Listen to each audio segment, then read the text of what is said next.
자, 오늘날 시대를 우리는 탈종교화 시대다 이렇게 얘기합니다. 탈종교화.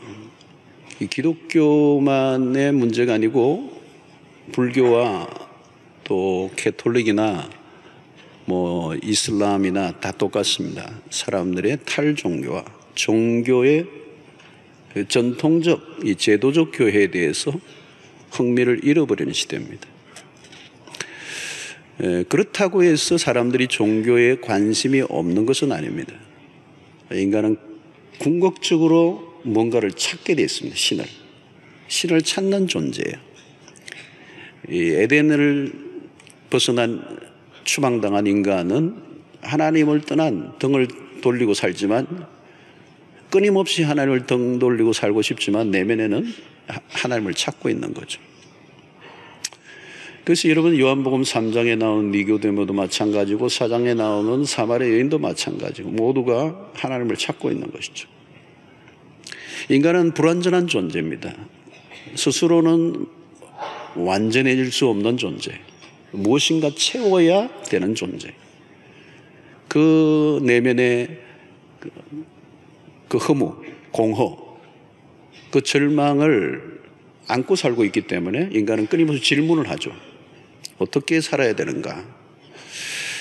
자, 오늘 이 문명이 끊임없이 발달을 하고 있죠. 그러나 불안은 더 커져가고 있습니다.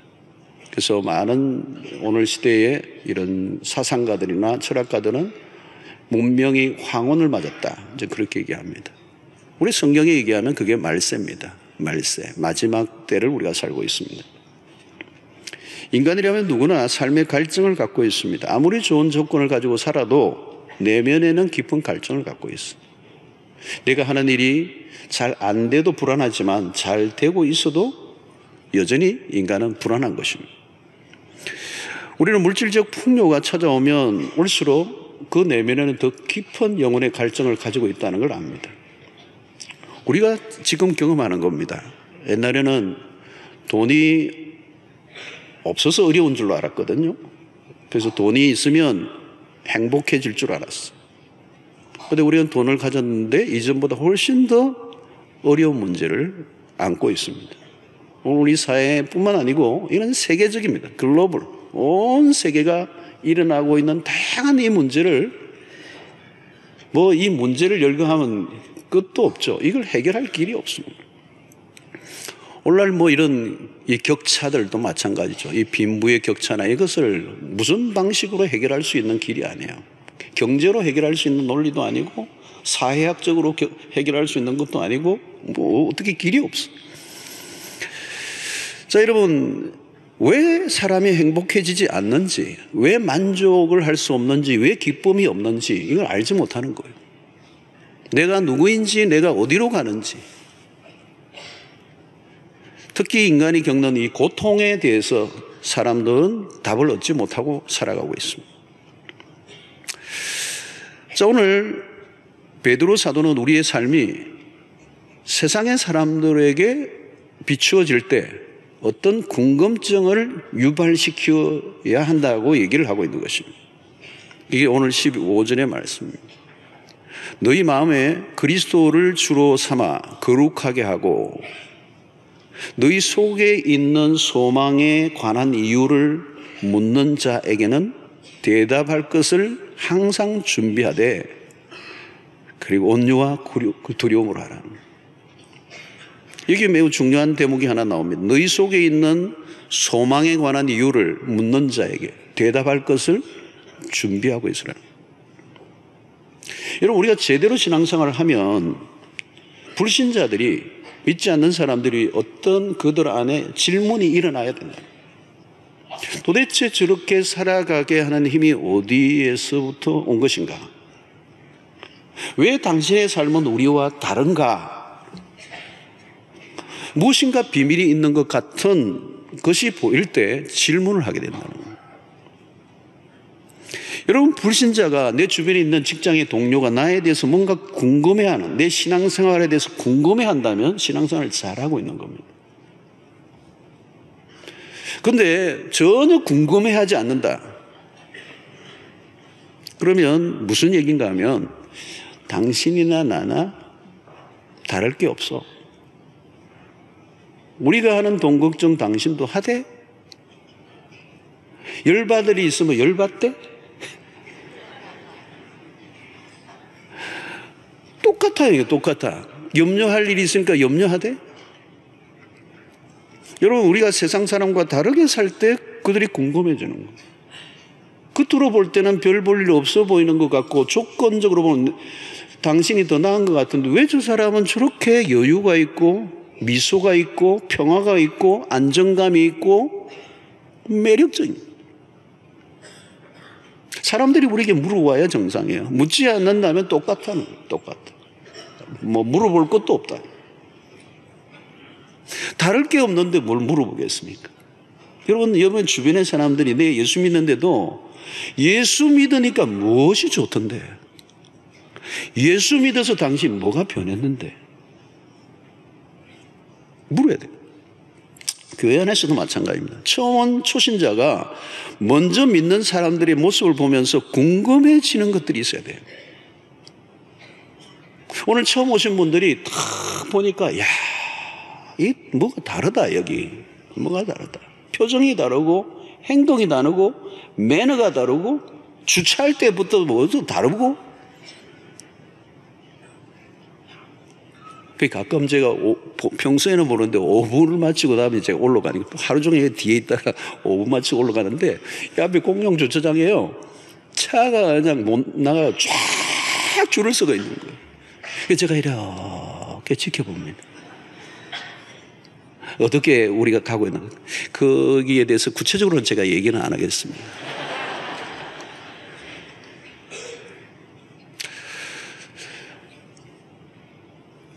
처음 온 사람들이 이미 믿고 있는 신자들을 보면서 와, 다르다. 저 비밀이 뭐고. 여러분, 오늘날 교회를 떠나는 사람들이 왜 떠나는가? 예수님 때문에 교회 떠나지 않아요. 예수 믿는 사람들, 예수 믿는다고 말하는 사람들 때문에. 우리는 전도를 하긴 하지만 정작 내가 전도의 장애물이 되고 있다는 거예요. 여기에 매우 무서운 게 하나 있는데 그게 뭐냐면 신자의 위선이라고 하는 거예요. 우리는 주일날 예배에 참여하고 봉사를 하고 어떤 직분을 갖고 있으면 좋은 신자가 될 수 있는가? 거기에 걸맞는 것을 내가 신앙의 내용을 갖고 있지 않는데 직분을 갖고 있으면 그게 뭐예요? 다른 사람에게 엄청난 궁금증을 유발하는 게 아니고 뭐예요? 신앙의 환멸을 갖게 하는 거예요. 저게 예수 믿는 거라면 나 안 믿겠다. 저런 정도가 예수 믿는 거라면 안 믿는 게 낫겠다. 이런 생각을 하게 만든다는 거예요. 근데 이 위선이라는 건 여러분 이건 정말 우리가 쉽게 빠져들 수 있는 거예요. 우리가 신앙생활을 오래 하다 보면 내가 위선자인지 아닌지 알지를 못해요. 여러분 예수님 시대의 바리새인들이 자기들을 위선자로 생각하지 않았습니다. 하나님 가장 잘 섬긴다고 하는 사람들이었어요. 그들의 신앙의 열심은 그냥 엄청났어요. 그런데 그들을 위선자라고 이 회칠한 무덤과 같이 그 예수님이 가장 싫어했던 게 위선인데요. 여러분 우리가 믿고 있는 신앙의 내용과 내 삶이 일치 않는 삶을 갈등 없이 살아가는 것 자체가 위선입니다. 이게 지금 갈등이 있어야 돼요, 여러분. 갈등. 내가 믿고 있는 것에 대한 내용에 따르지 못하는 내 삶에 대한 갈등. 우리가 연약하기 때문에 갈등할 수밖에 없어. 다 완전한 일치를 할 수 있는 사람은 아무도 없으니까. 그런데 문제는 뭐냐? 이 갈등이 있어야 돼, 갈등. 어찌 내가 10년 믿었는데 이 꼴밖에 안 되나? 내가 20년 동안 새벽기도 다녔는데 내가 이 정도밖에 안 되나? 그러니까 여러분 이 갈등을 극복하려고 노력하는 이 노력이 없어지면 어떻게 돼요? 위선자로 전락하는 겁니다. 그러니까 안이한 신앙생활을 하면 이미 위선을 하는 것입니다. 신앙의 내용과 삶을 일치시킨다는 게 쉬운 게 아니기 때문에. 그럴듯하게 포장하지만 내적으로는 심히 부패해 있는 상태. 그러니까 이 위선은 부정적인 실무를 일으키는 겁니다. 세상 사람들이 지금 아우성을 치는 거예요. 예수 믿어봤자다. 자, 여러분, 어떤 똑같은 상황이 일어날 때 전혀 다른 반응을 하는 사람들에게 이 비밀이 있는 거거든요. 우리는 다 그렇게 반응하는데 저 사람은 다르게 반응하네? 여기에서 디프런트한 거예요. 그때 질문이 일어나는 겁니다. 왜 저렇게 행동하지? 무엇 때문에? 무엇이 그로 하여금 저렇게 살게 만드는가? 저 정도 되면 죽인다고 달려들어야 되는데 편안한 마음을 유지하고 있는 거. 난 그것이 알고 싶다. 저렇게 살게 하는 힘이 무엇인가? 우리의 삶을 보고 질문이 일어나야 된다는 거예요. 아내의 모습이, 교회를 다니는 아내의 모습을 볼 때 남편이 궁금해져야 되는 거예요. 이 아내가 교회를 다니더니 갑자기 너무 변했어. 당신이 다니는 교회 나도 다니고 싶다. 나도 한번 가보고 싶다. 뭘 당신을 그렇게 바꿔놓았는지. 이게 반대가 되면 안 됩니다. 당신 다니는 거 보니까 내보다도 못하네?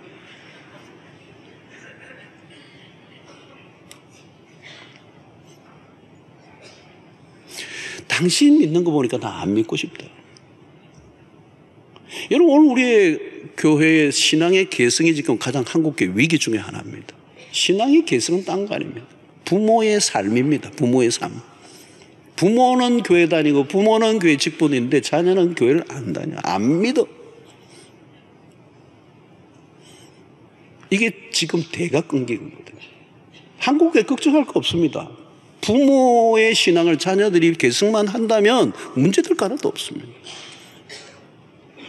신앙교육은 교회에서 하는 거 아닙니다. 집에서 하는 거예요. 부모의 삶을 보고 자녀들이 신앙을 결정합니다. 아무리 한때 방황해도 신앙의 모범을 삶으로 보이면 자녀들은 반드시 주님 앞으로 돌아오게 돼 있습니다. 별 말을 다 해도 부모의 삶을 통하여 하나님을 만날 수 없어요. 볼 수가 없다면 신앙의 대는 끊기는 것입니다. 자, 오늘 여러분, 베드로는 성도들에게 소망에 관한 이유를 묻는 자들에게 대답할 것을 항상 준비하고 있으라. 왜 교회 다니세요? 왜 예수를 믿으세요? 자, 다른 사람이 우리에게 질문을 하기 이전에 우리가 우리 자신에게 스스로에게 질문을 먼저 던져야 합니다. 다른 사람이 왜 예수를 믿느냐고 묻기 전에 내가 나는 왜 예수를 믿는가? 여러분, 예수를 믿으면 사실은요, 우리의 삶이 쉽지 않습니다. 예수를 믿는다는 것은 어려운 일입니다. 예수를 믿고 만사형통하고 성공하고 모든 것이 잘 풀릴 때는 이런 질문이 와닿지 않을 수 있어요. 나에게 예수를 믿는 진짜 이유가 무엇인가? 여러분, 예수를 믿어서 이전보다도 나아지기는 고사하고 도리어 더 어려워질 수 있습니다. 예수 안 믿으면 편하네요. 사실은 세상에 들어가면 적당하게 살면 되고, 눈치껏 살면 되고, 요령 있게 살면 되고, 적당하게 거짓말도 하고, 야합도 하고, 눈 살짝 감고, 넘어갈 거 넘어가고, 그러면 쉽잖아요, 여러분. 돈 벌기도 쉽고, 예수 믿으면 돈 벌기 어렵습니다. 정직해야 된다는 게 한국 사회에서 정말 정직하게 해서 돈을 번다는 게 어렵잖아요.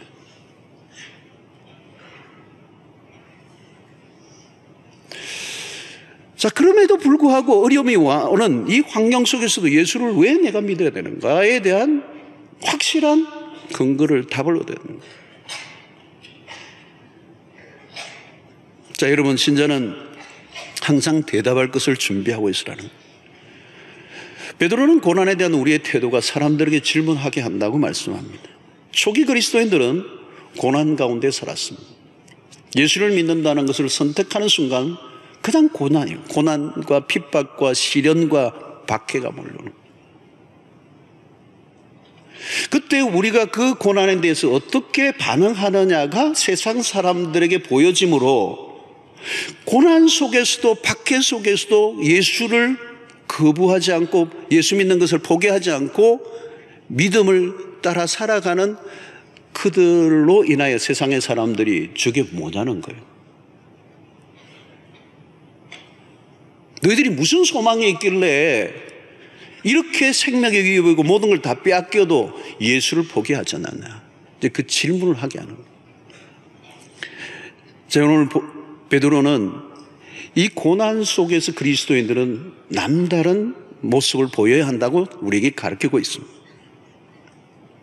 오늘 이 14절에 보면 그러나 의를 위하여 고난을 받으면 복 있는 자니 그들이 두려워할 것을 두려워하지 말고 근심하지 말고 그랬습니다.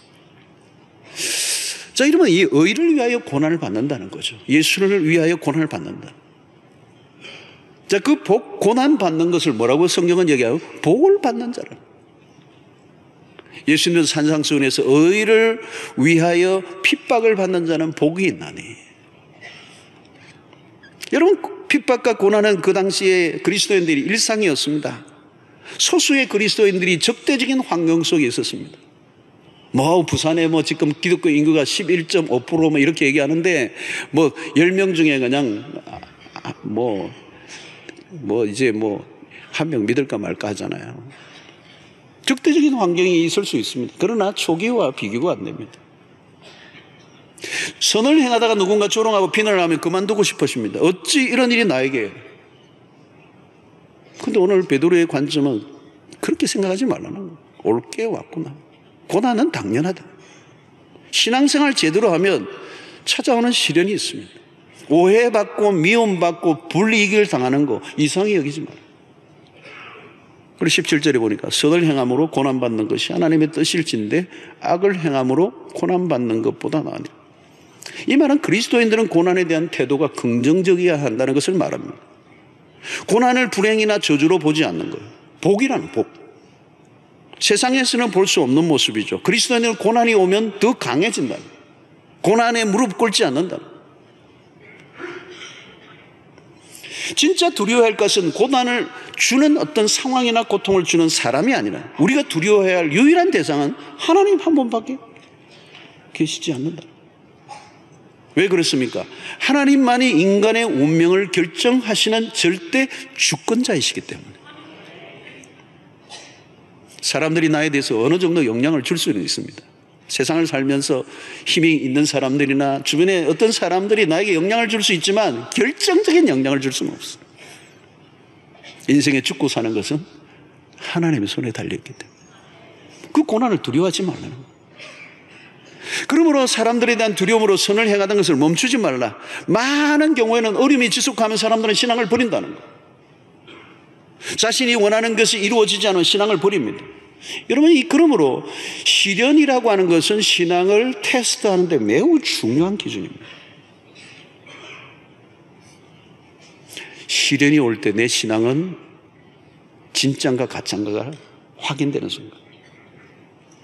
욥에게 던지는 시험이 바로 이것이었습니다. 사단이 하나님에게 참수한 내용이 무엇입니까? 욥이 하나님을 잘 섬기는 것 같지만 그에게 어려움이 찾아오면 그도 하나님 떠날 거라는 거예요. 이 욥의 어떤 그 신앙을 흔들기 위해서 사단이 하나님에게 가서 지금 고발하는 거예요. 욥이 지금 하나님 섬기는데 하나님이 주신 축복 때문에 하나님 섬기고 있는 거지 고난을 줘보라고 하나님 버릴 거라고. 사단이 여러분 똑똑합니다.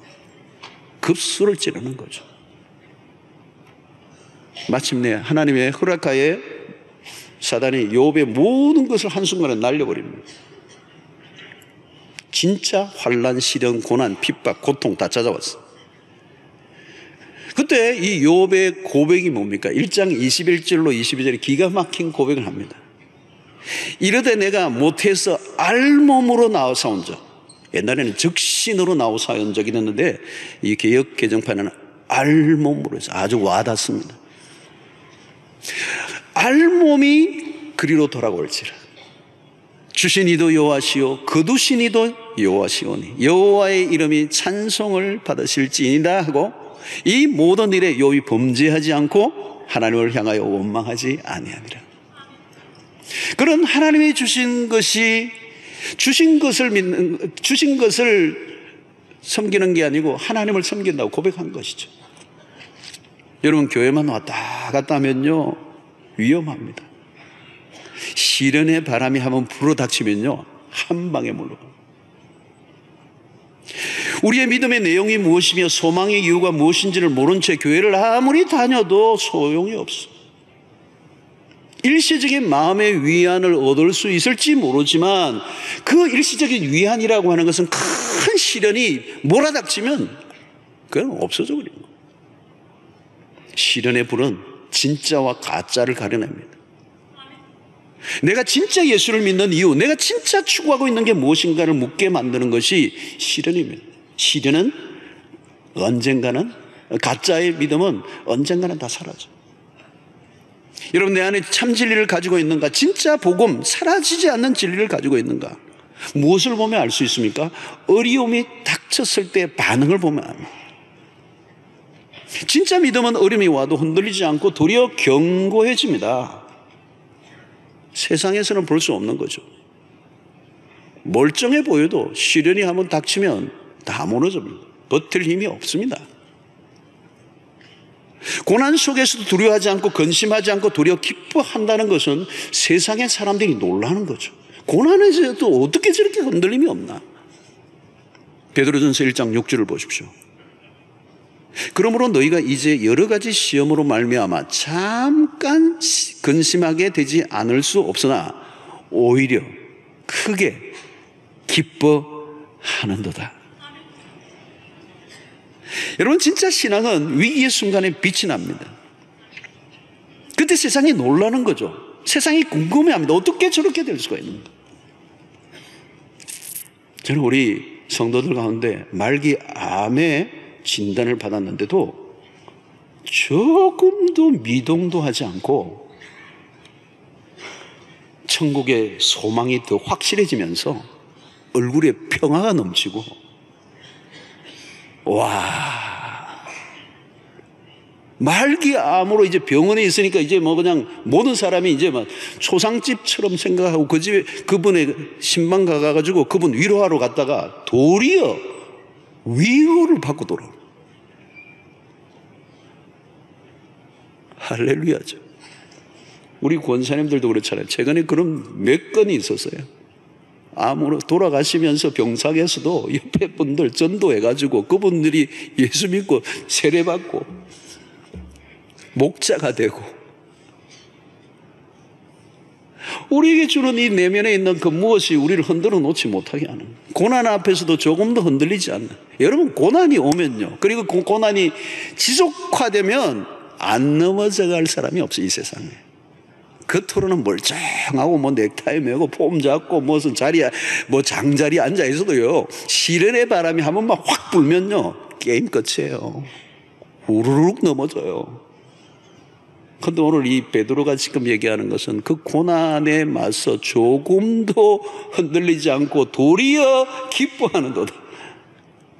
1세기 그리스도인들이 세상 속에 보여지는 모습, 그 환난과 핍박 속에서도 요동치 않고 오히려 견고하여 그들의 믿음을 들을 때 세상의 사람들이 그 소망의 이유를 묻는다는 거예요. 자, 베드로 사도는 베드로전서를 시작하면서 놀라운 단어를 우리에게 소개하고 있는 거예요. 오늘 소망에 관한 이유, 그 소망이라는 단어, hope이라고 하는 단어. 왜 고난 속에서도 절망하지 않거나 포기하지 않고 살아갈 수 있는가? 그 소망의 이유. 이게 베드로전서 주제예요. 이게 1장 3절에 보면 이 단어를 가지고 옵니다, 베드로가. 자, 우리 같이 한번 읽어보겠습니다. 시작. 우리 주 예수 그리스도의 아버지 하나님을 찬송하리로다.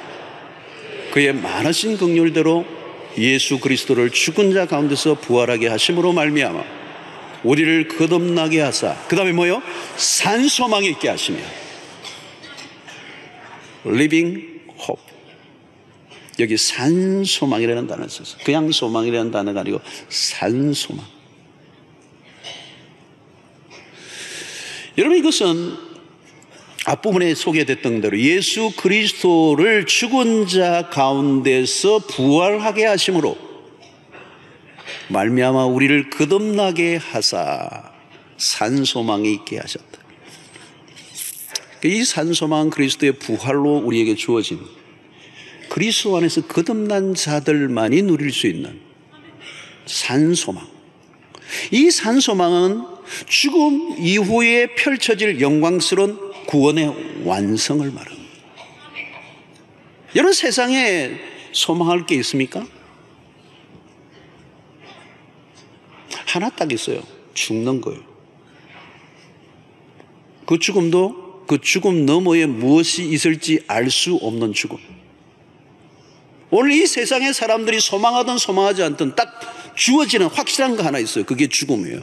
그 죽음 너머에 무엇이 있을지 알 수 없는. 오늘 세상은 전부 다 소망을 얘기해요. 어디든지 희망을 얘기합니다. 그러나 그 희망을 보면 다 가짜예요. 보이는 것 같은데 보이지 않는 신기루 같은 것들. 여러분, 소망이라는 것은 우리의 기대로 끝나면 안 돼요.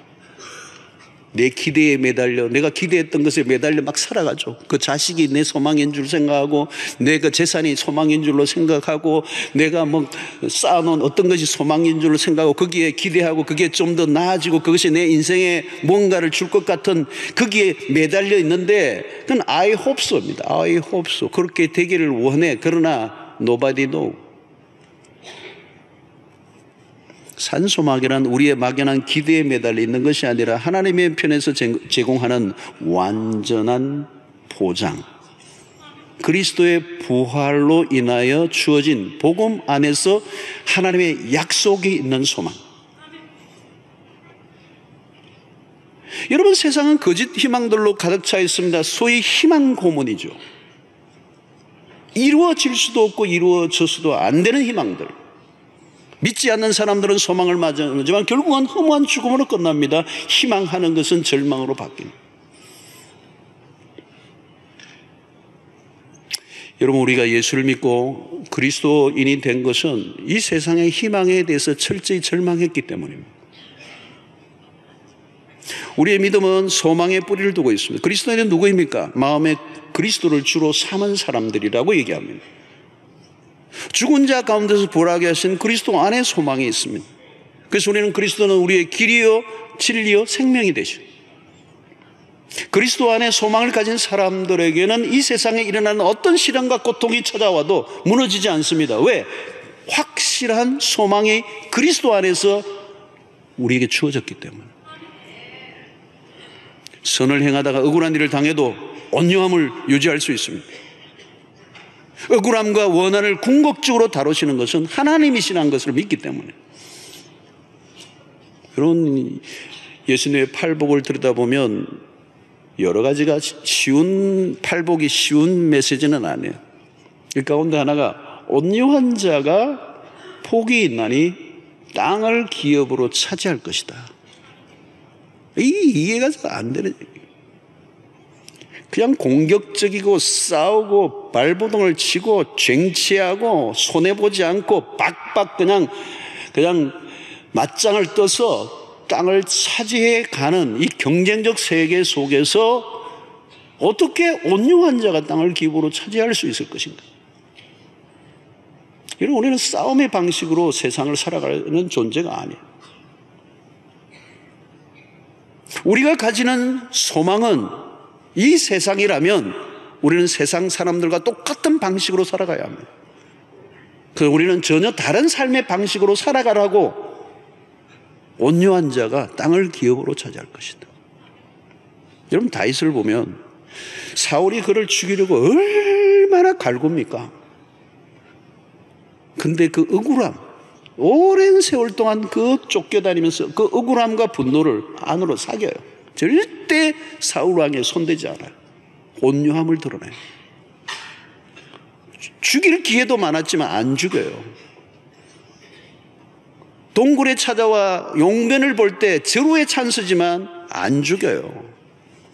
자기를 그렇게 죽이려고 달려들고 있는 그 왕을 향하여 자기는 손 하나 안 돼요. 온유함이에요. 왜? 왕은 하나님이 세우신다는 걸 믿기 때문에. 내가 왕이 되려고 안 해도 하나님이 하시기 때문에. 아브라함과 이삭은 마찬가지. 자신의 우물을 빼앗는 블레셋의 이 아비멜렉 세력에게 증오심을 품지를 않아요. 그는 하나님을 믿고 기다립니다. 근데 어느 날부터 아브라함과 이삭이 블레셋의 아비멜렉으로부터 하나님이 함께 하시는 사람으로 인정을 받게 되고 일정한 땅을 차지하게 되죠. 요셉도 마찬가지. 성경의 모든 인물들이 분노의 뚜껑을 열지 않아요. 한순간에 자기 안에 막 있는 그 저주를 쏟아내지를 않아요. 그냥 평정심을 유지하는, 수모와 시련 속에서도 평정심을 유지해요. 온유함을. 여러분, 어려움이 닥치면 대개 사람들은 요동을 칩니다. 작은 사건 안에도 경랑이 일죠. 견디지를 못합니다.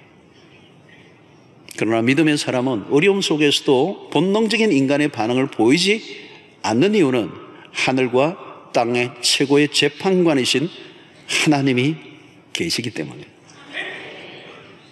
소망을 가진 사람들에게만 평정심이 가능합니다. 의연함, 이 담대함, 요동치 않음함, 여유로움, 환난 중에도 기뻐함이 산소망을 가진 사람들의 모습이에요.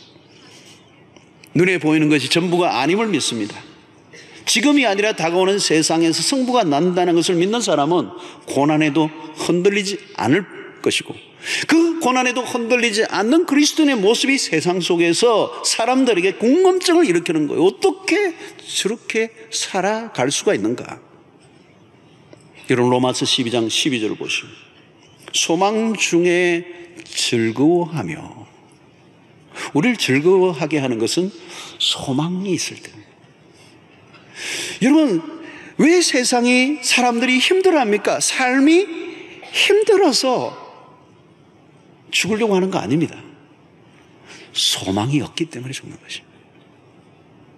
오늘 여러분, 과연 내가 거기에 소망이 있는가 질문을 던져야 돼요.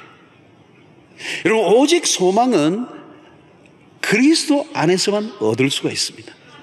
아무리 힘들어도 산소망이 있으면 이길 수가 있어요. 산소망에서 우리는 신자답게 살아가게 만드는 신비로운 힘이 이 소망에서 나오는 거예요. 소망에서.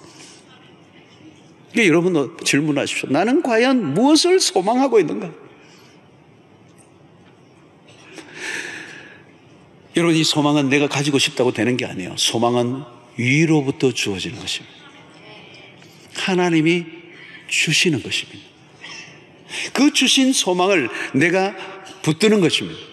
이 소망이란 우리가 실현할 수 있는 것이 아니라 하나님이 실현하는 것이기 때문에 우리는 그 하나님의 능력을 믿고 그분을 신뢰하는 것입니다. 여러분, 사람들이 소망의 이유를 물을 때 여러분들은 무엇이라고 얘기할 것입니까?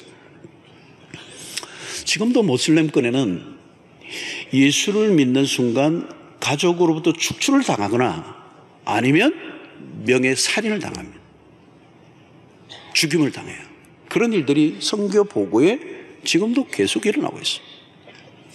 오늘 여러분, 이 중동권에서도 지금 이슬람권에서도 예수를 믿고 회심하는 사람들이 막 일어나요. 이란 같은 데는 굉장히 급속하게 일어나고 있어요. 여전히 이슬람권에서는 예수를 믿는 순간에는 그냥 죽임을 당할 수도 있고 말로 다 할 수 없는 고난을 당합니다. 그 속에서도 예수를 믿는다고 하는 것은 이건 특별한 일입니다. 모든 것을 다 빼앗겨도 내가 예수를 믿는 이유는 그 예수에게만 소망이 있기 때문에, 내 모든 것을 다 빼앗겨도 내가 붙잡아야 될 유일한 소망은 예수 그리스도가 되기 때문에, 예수 그리스도 안에 우리의 인생의 모든 문제의 해답이 있고 예수 그리스도만이 우리의 인생의 진정한 길이요 진리요 생명이에요. 그리스도 안에 진정한 기쁨이 있고 그리스도 안에 그리스도만이 우리에게 진정한 만족을 줄 수 있는 분이기 때문에 그는 자기의 모든 부모로부터 쫓김을 받아도 예수 그리스도를 선택하는 것입니다. 사랑하는 성도 여러분, 오늘 여러분들 주변의 사람들에게 여러분들을 향하여 왜 예수를 믿느냐고 묻는다면, 당신이 소망하는 게 무엇이냐고 묻는다면 여러분들은 무엇이라고 대답할 것입니까? 막연한 내 생각이 아니라 부활하시고 다시 사신 그리스도, 인류의 유일한 소망이신 그리스도, 신구약 전체를 통틀어 말씀하시는 그 주인공이신 그리스도, 하나님의 아들, 마지막 날에 심판주로 오실 그분, 우리를 위하여 십자가에 죽으시고 사흘 만에 부활하신 예수 그리스도, 그분 안에 우리의 소망이 있고 그분 안에 우리의 인생의 모든 절망을 걷어내는 답이 있음을 우리는 믿습니다. 나는 예수를 믿음으로 내 인생의 모든 것이 변화되었다고 고백할 수 있는, 누구든지 물어보면 내 인생의 소망은 예수라고 당당하게 말할 수 있는 여러분들 되시기를 주의 이름으로 축원합니다. 그것이 성경이 약속하는 소망이에요. 그분 안에 기쁨이 있습니다. 그분 안에 참된 자유가 있습니다. 그분을 붙잡으면 길을 잃지 않습니다. 그분이 우리의 인생의 모든 질문의 답이 되십니다. 주님, 그 주님이 내 삶의 이유가 되게 하여 주시옵소서. 소망의 이유가 되게 하여 주시옵소서. 여기에 흔들리지 않게 하여 주시옵소서. 그러면 주님이 우리의 삶에 함께 하시고 그 고백과 그 선포에 걸맞게 우리 주님도 그렇게 살아갈 수 있도록 우리를 인도하시고 보호하시고 함께 주실 줄로 믿습니다. 나는 어떤 예수를 믿고 있는가? 내가 믿고 있는 예수는 어떤 분인가? 우리가 예수를 믿는데 내가 믿고 있는 예수가 과연 성경에서 말씀하고 있는 동일인가?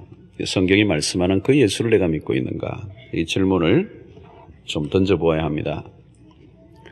혹시 성경이 말씀하는 예수가 아닌 다른 예수를 믿고 있지는 않는지, 이것을 우리는 점검해 볼 필요가 있습니다.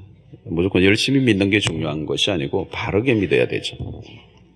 이제 가끔 우리가 예수에 대해서 오해하는 일들, 또 예수를 변질시키고 각색할 때가 많습니다. 기독교 역사 속에서도 끊임없이 예수는 왜곡되어져 왔어요. 예수는 계속 각색되고 변질되고 성경이 말씀하는 예수가 아닌 전혀 다른 예수를 믿을 때가 많아요. 그래서 오늘도 우리의 단순한 열심으로 믿는 것이 중요한 게 아니고 바른 예수를 믿지 않으면 나중에는 길을 잃어버리게 되는 것입니다. 해운대에서 요즘 이런 큰 행사들이 있는데 최근에는 아세안 정상회담이라는 게 있었어요. 도로를 막고 경비가 삼엄하고 경찰들이 제가 알기로는 한 2만 명 동원됐다고 그래요. 이 행사를 위해서. 그리고 헬기가 뜨고 바다에서도 경비정이 뜨고 아시안에 정상들이 오니까 대단했습니다. 도로들을 차단하고 그냥 에스코트를 하고 이제 이런 일들이 있었죠. 정상들이 묵는 호텔들은 경비가 삼엄했습니다. 그 수행원들의 그 규모에 따라서 그 국가의 그 위상, 영향력이 또 나타나기도 합니다. 한국에서도 이렇게 보면 유명한 인사들이 오면, 해외에 그런 인사들이 오면 환영위원회가 국무총리급 이렇게 구성되기도 합니다. 지난번 교황이 한국을 방문했을 때도 그랬습니다. 언론의 대대적인 보도 때문에 또 국가적인 행사 환영을 받으면서 입국을 하게 되죠. 그래서 교황이 어떤 동선으로 무엇을 하는지 일거수일투족이 언론에 보도가 되었습니다. 특별기로 공항에 도착하면 다른 차량들이 제한을 받고 아주 수없는 카메라들이 동원되고 행동 하나하나가 뉴스가 됩니다. 영국의 여왕이 외국 방문을 한번 하면 그 움직이는 개인 짐만, 그 영국 여왕에 관련된 개인 신변에 관한 짐만 1800kg이 된다고 그래요. 우리는 해외 나가면 20kg도 오버하면 오버차지를 물고 뭐 5kg만 더 안 되나요? 뭐 이러는데 한 개인 짐만 1800kg. 행사마다 그 외국에 갔을 때 행사마다 2벌씩의 의전용 옷을 입고 의상을 준비합니다. 그리고 갔을 때 극과적인 혹시 장례가 일어날 때는 그것을 대비해서 상복도 준비해요. 예. 심지어는 어떤 것까지 변기에 깔개까지 다 가져간다. 전용 미용사니 뭐 여러 가지 일하는 사람들, 수행원들 하면 엄청난 액수의 그런 돈이 들죠. 자, 오늘 여러분 예수 그리스도가 누구이십니까? 그분은 왕 중의 왕이십니다. 로마서 11장 36절에 보면 이는 만물이 주에게서 나오고 주로 말미암고 주에게로 돌아감이라. 그에게 세사의 영광이 세세에 있을지어다. 아멘. 예, 모든 권세가 주께로부터 나오고 그에게 영광이 세세에 있을지어다. 자, 이 왕 중의 왕이신 하나님의 아들 예수 그리스도가 이 땅에 오셨을 때는 이 세상의 왕들이 출두할 때와 전혀 다른 환영식이 일어났습니다. 오늘 7절에 보니까 첫 아들을 낳아 강보로 싸서 구유에 뉘었으니 이는 여관에 있을 곳이 없습니다. 인구조사를 위해 정원한 요셉은 마리아와 함께 호적하러 베들레헴으로 가고 있었습니다. 성령으로 임신한 이 마리아는 만삭이었고 여행하는 중에 갑자기 산통이 일어났습니다. 임시로라도 해산할 장소를 찾아보았지만 예수를 환대해 주는 곳은 없었습니다. 겨우 찾은 곳이 말구유, 냄새나는 말구유. 그곳에 임시 깔개를 깔고 예수를 누인 것입니다. 세상을 구원하러 오실 메시아는 권세를 가진 힘 있는 자의 모습으로 오시지 않았습니다. 화려하기는커녕 초라함의 극치를 이루고 있습니다. 예수의 탄생 스토리 속에서 세상의 사람들이 눈여겨볼 만한 장면이 하나도 없습니다. 힘없는 약소국의 식민지 국가였던 유대의 어린 10대 혼전에 임신한 미혼모의 이야기로 들려집니다. 환영이 아니라 약혼한 여자가 임신을 했을 때 돌에 맞아 죽을 문화였기 때문에 아슬아슬한 긴장감이 돕니다. 마리아의 나이는 그 당시 약 14세로 추정이 됩니다. 오늘날과 같이 청소년들이 일탈로 혼의 임신을 하고 낙태가 잦은 시대와 다른 문화예요. 이때는 예수의 오심을 알아차린 사람들이 없었습니다. 알아차린 사람이 있다면 아주 하류계층인 양치는 목동들만 몇 사람이 있었습니다. 왕중의 왕이신 주님의 탄생에서 환영이 여는 몇 마리의 짐승들이라고 할까요? 초라한 탄생입니다. 연약한 모습, 아무도 반가워하지 않는 엉뚱한 출생처럼 보여집니다. 우리가 2000년 전으로 이렇게 필름을 확 돌리면 아무도 눈여겨보지 않는, 거기에서 왕의 모습을 찾아볼 길이 없어요. 또 사람들이 생각하는 메시아의 모습이 전혀 아닌 거죠. 당시에 성경에 해박했던 종교 지도자들이 보기에도 도무지 메시아를 알아볼 수가 없었습니다. 10대 소녀에게서 태어난 예수는 자신들이 생각했던 메시아 상과 거리가 멀었던 겁니다. 예수의 길을 예비했던 세례 요한도 한때는 감옥에 있을 때 예수를 한순간 의심했습니다. 내가 예수를 전했는데 그 예수가 아닌 건 아닌가? 의심이 찾아올 정도였습니다. 예수께서 제자들에게 사람들이 나를 누구라 하느냐 질문을 했었을 때 들어는 엘리야, 들어는 선지자 중에 하나, 어떤 이는 세례 요한이 다시 살아났다 하는 이도 있었습니다. 오해죠, 오해. 예수에 대해서 오해했습니다, 모두가. 예수를 따르던 제자들도 마찬가지입니다. 가장 측근에 예수님을 따랐던 사람들도 예수가 누구인가에 대해서 오해를 한 겁니다. 베드로는 수제자였지만 예수님을 오해했죠. 유대를 로마의 통치로부터 벗어나게 해줄 정치적 메시아로 보았습니다.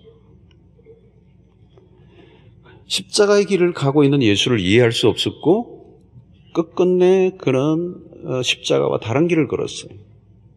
그리고 시간만 나면 싸우죠. 왜? 세상적 권세를 예수가 지게 되는 그날 주님의 오른쪽 왼쪽에 누가 설 것인가에 대한 싸움, 경쟁이었습니다. 제자들은 세상의 힘을 바랬고 유대의 정치적 해방을 꿈꾸었습니다. 하나님께서 의도하신 메시아가 아닌 인간이 의도한 메시아상을 다 가지고 예수를 따른 것입니다. 오늘도 우리가 교회에 나와서 같이 예배를 했지만 각자의 예수의 상이 다를 수 있습니다. 전혀 다른 예수를 믿고 따를 수 있습니다. 사람들은 하나님이 보내신 예수가 아니라 내가 원하는 예수를 믿고 싶어 합니다. 내가 기대하는 예수, 내 마음에 드는 신, 내가 이렇게 꿈꾸는 어떤 신을 찾고 있는 거죠. 그러면 예수를 만날 수가 없는 거죠. 말구유에 천대를 받을 수밖에 없는 것입니다. 2000년 전에 환영받지 못했던 예수는 오늘도 사람들부터 여전히 환영을 받지 못하고 있습니다. 예수님의 공생애 내내 예수님은 거절, 멸시, 위협을 받으셨죠. 강보에 쌓여 힘없이 말구에 누워있는 아기 예수는 환영받기에는 낫습니다. 사람들은 무력하고 나약해 보이는 신을 찾으려고 하지 않습니다. 오늘 우리는 자본주의 세상을 살고 있습니다. 이 자본주의는 힘을 숭배하죠. 힘을. 모두가 힘을 갖기를 원합니다. 한 방에 모든 것을 해결해 줄, 오늘 현실의 이 빵의 문제를 해결해 줄 메시아를 찾는 점. 왜 사람들이 돈을 좋아하죠? 돈이 힘이기 때문에. 힘. 이 힘을 찾고 싶은 거죠. 그런 사람들에게 현실의 문제, 빵의 문제, 당장 내 삶의 고통의 문제를 해결해 줄 능력 있는 신을 찾는데 이 어린 아기는 도대체 메시아라고 말하기 어려운 거예요. 여러분들이 믿고 있는 예수는 누구이십니까? 하나님이 보내신 그분이라고 믿습니까? 아니면 여러분들이 만든 예수입니까? 굉장히 중요한 질문이에요. 예수는 세상적인 기준으로 보면 전혀 매력적이지 않는 모습으로 오셨습니다. 경원을 대동하고 팡파를 울리며 요란하고 거창한 모습으로 예수는 오시지 않았어요. 환영하는 이 없이 구유에 누인 아기 예수, 짐승과 같은 대우를 받고 오신 하나님의 아들 예수를 알아보는 거, 이건 아무나 알아볼 수가 없어요. 그 아기, 어린 아기, 말구에 누워있는 그 아기가 메시아라고 하는 사실을 알아본다는 것은 쉬운 일이 아니에요. 여러분은 이 성탄에 아기로 오신, 인간의 몸을 입고 아기의 모습으로 오신, 어쩌면 한 여인의 자궁 속에 단세포로부터 출발하신 하나님 그분을 내가 그대로 받아들일 수 있다면 그것은 우리의 이성으로 한 것이 아니고 성령의 역사로 일어나는 일인 줄로 믿습니다. 절대로 믿을 수가 없어요. 성령이 역사하셔야 믿어져요. 오늘 또 이성의 견고한 그런 벽으로 자신을 세워가고 하나님의 이 신비로운 역사를 이해하지 못하고 거절하고 배척하는 분들이 있다면 그 이성을 성령께서 깨뜨려 주시는 은혜가 있게 되기를 축원합니다. 여러분은 아기 예수를 하나님으로 알아보고 있는가?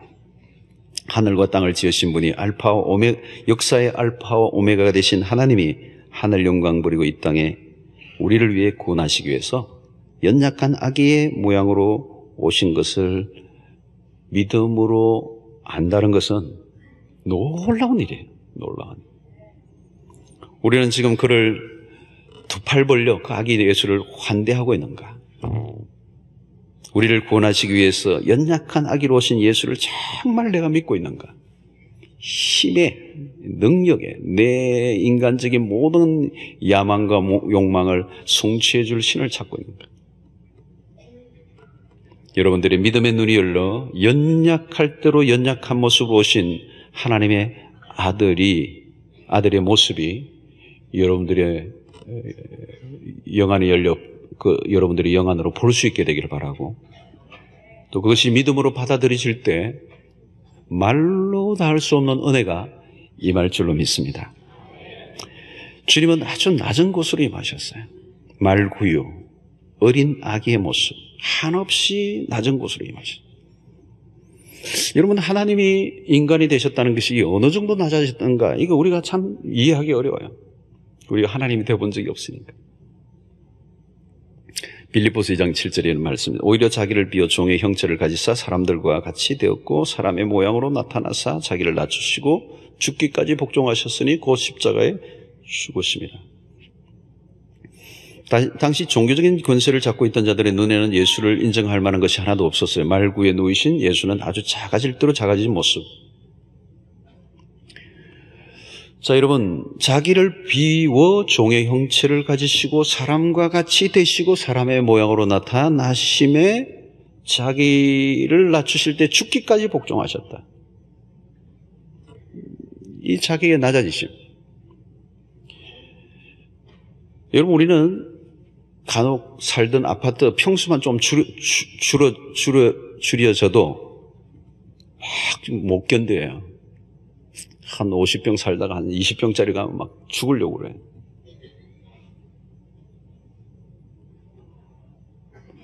부장으로 있다가 막 강등되면 막 그냥 죽을 일이야, 죽을 일. 근데 하나님이 인간이 되신 거예요. 인간이 돼도 그냥 된 게 아기 예수로 오신 거예요. 그래도 종의 형체를 가지셨어요.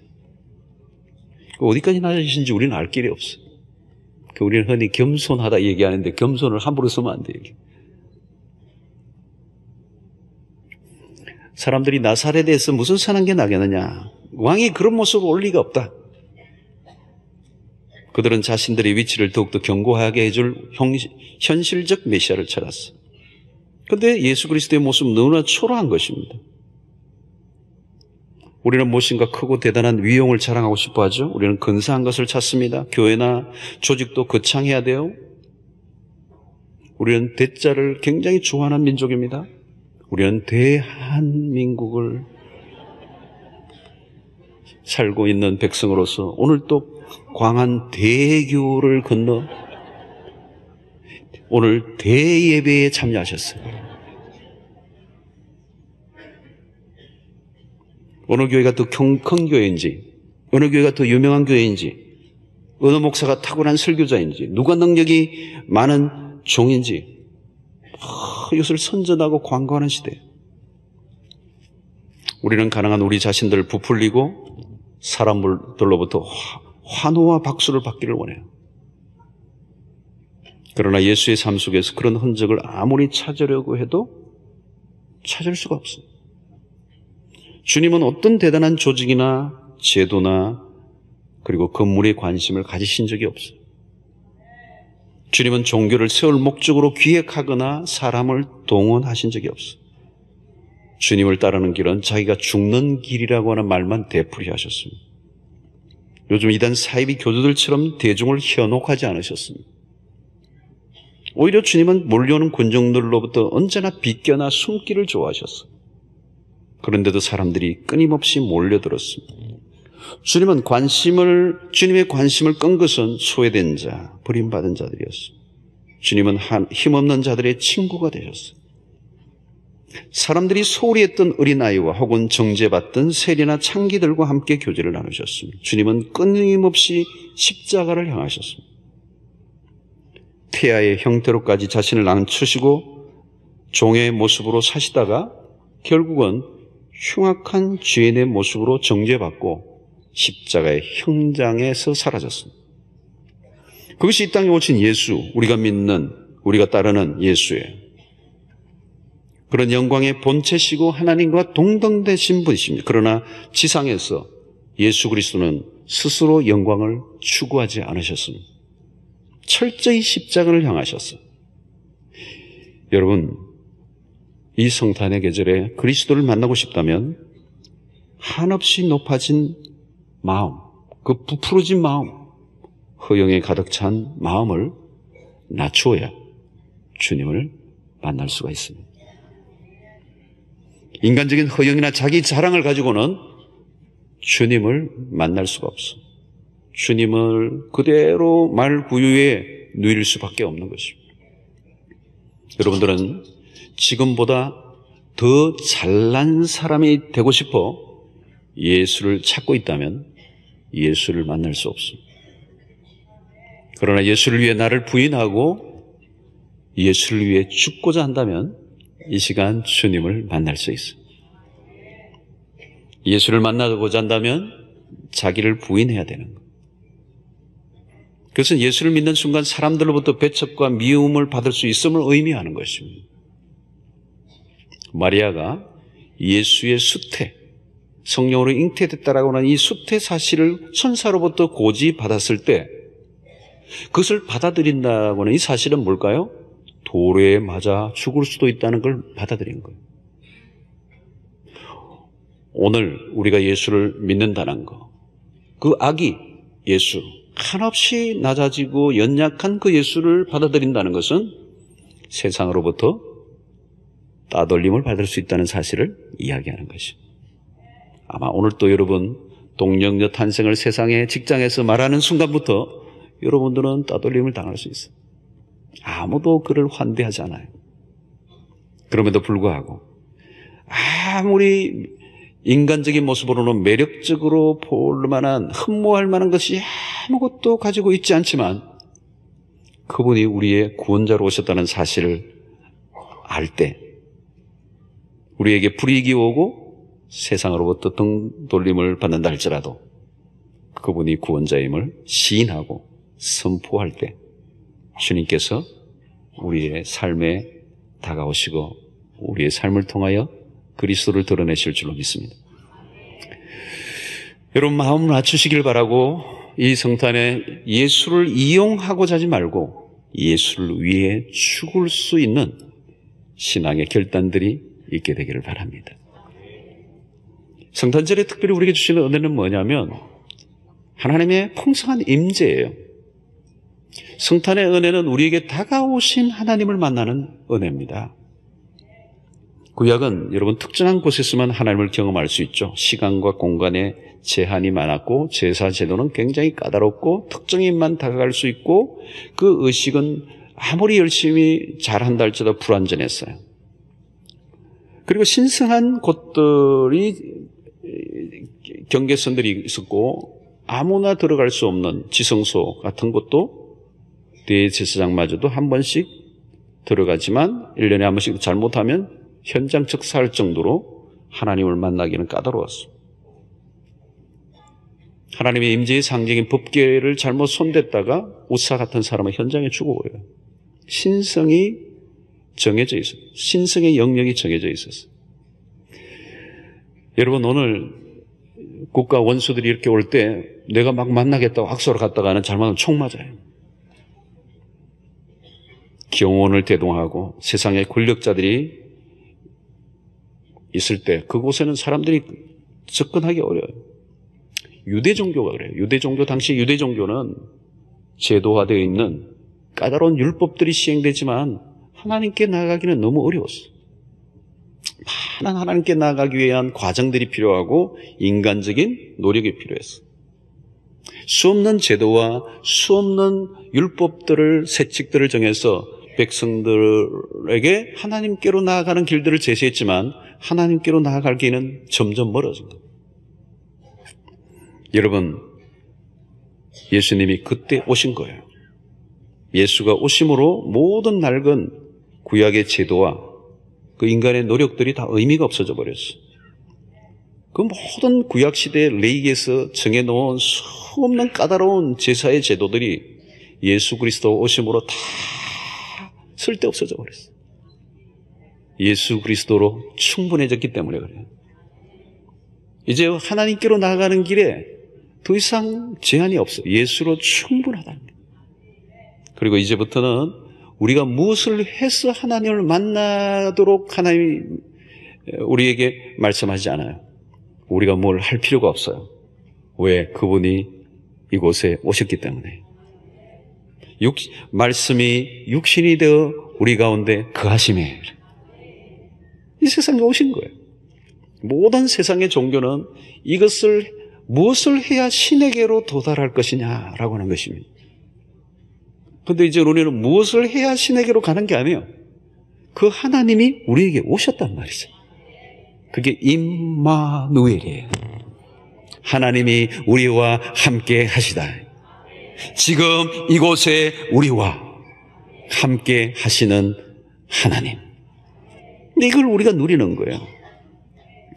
이제 더 이상 하나님은 어디에 계십니까? 이러면 혼나야 돼요.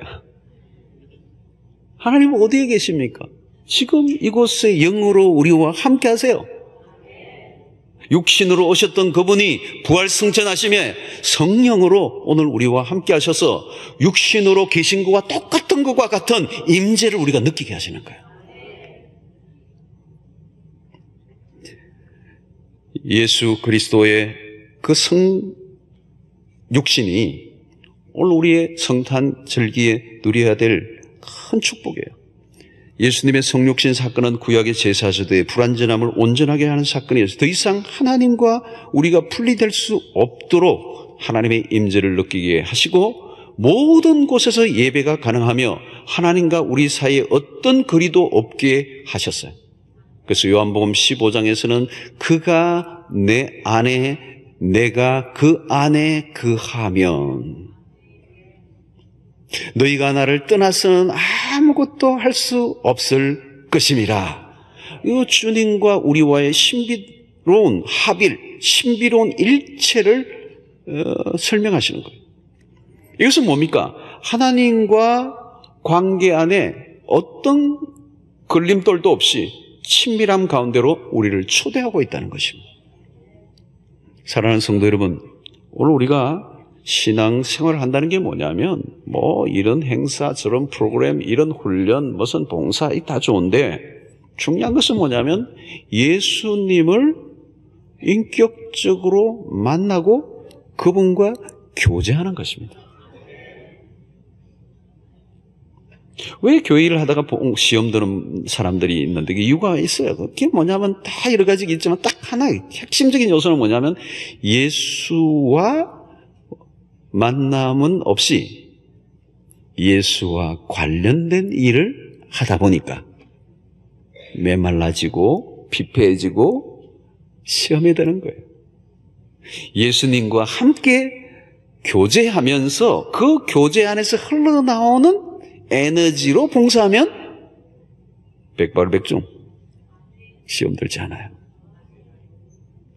예수 안에서 나오는 그 충분한 에너지로 믿음 생활하면 날마다 풍성한 거예요. 내가 하는 게 아니라 주님이 하시는 것이기 때문에 그렇습니다. 여러분, 모든 세상의 종교에는 두려움이 있어요. 두려움. 그래서 어떤 사람은 이 두려움이 종교를 만들어냈다. 두려움이라고 하는 건 굉장히 중요한 거. 구약시대도 사실 두려움이 있었죠. 하나님에게 나아가는 거. 모세의 가시떨기, 모세가 만난 가시떨기 가운데 불이 붙을 때 내가 선 곳은 거룩한 땅이니 거기에 그 가시떨기 가운데서 불 붙는 그 속에서 임재하신 하나님 앞에 모세가 부들부들 떨죠. 그러나 여러분, 아기 예수로 오신 예수에게서는 두려움을 느낄 수가 없어요. 누구나 다가갈 수 있는 하나님이에요. 아기를 보면서 무서워 그런 분 있겠어요? 두렵다 이러는 분 있어요? 아기는 뭐예요? 너무 편안하잖아요. 거기에 무슨 강요가 있어요? 거기에 무슨 억압이 있어요, 여러분? 모든 종교에게는 억압이 있고 강요가 있고 두려움을 주는 거예요. 하다못해 산신령이라도 안개가 확 이러면서 목소리 하면서 이게 뭔가 두려움을 주는 거예요. 에코가 막 나면서 여러분, 주님은 그러지 않아요. 전혀 그런 게 없어. 우리와 눈높이를 맞추신 거죠. 하나님이 인간이 되신 거예요. 우리와 눈높이를 맞추셨어.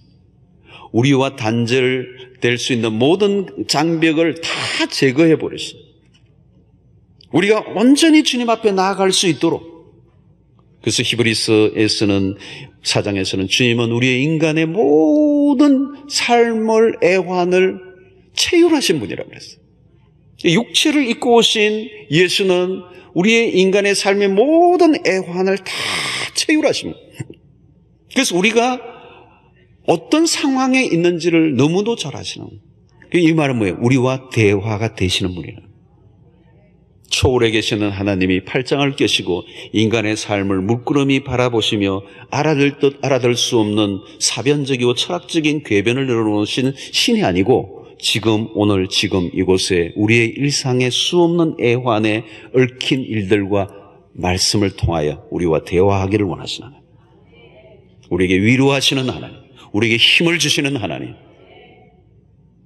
여러분, 주님은 거절을 받아보시고 배반을 당해보셨어요. 외로움이 뭔지를 아셔서, 배고픔이 뭔지 아세요. 주님은 일찍이 목수의 일을 하면서 아버지의 일을 대신했던 거예요. 가장의 일을 했었어요.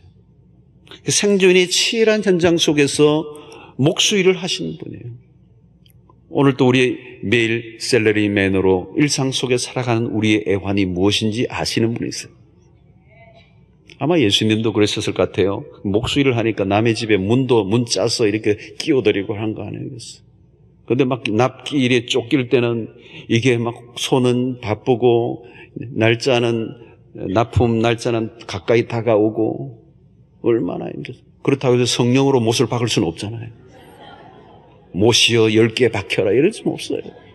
그냥 그 거친 손으로 작업을 하시며 어떤 데는 또 돈을 떼이기도 하시고, 주님이 우리에게 말씀하시는 거죠. 우리의 세계로 오신 거예요. 우리의 시간 속에 오셔요. 우리의 공간 속에 찾아오셨어요.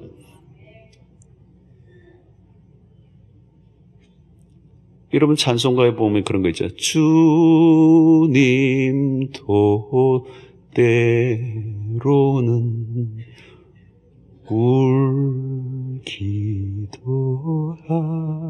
기도하셨네. 그 대목 감동적이에요. 냉혹한, 이성적인, 우리와는 거리가 먼 우리의 삶을 알지 못하는 신이 아니에요. 주님도 때로는 울기도 하십니다. 우리가 상처를 입었을 때 그 상처의 깊이에서 나온 엉어리짐이 무엇인지를 아시는 분이시죠.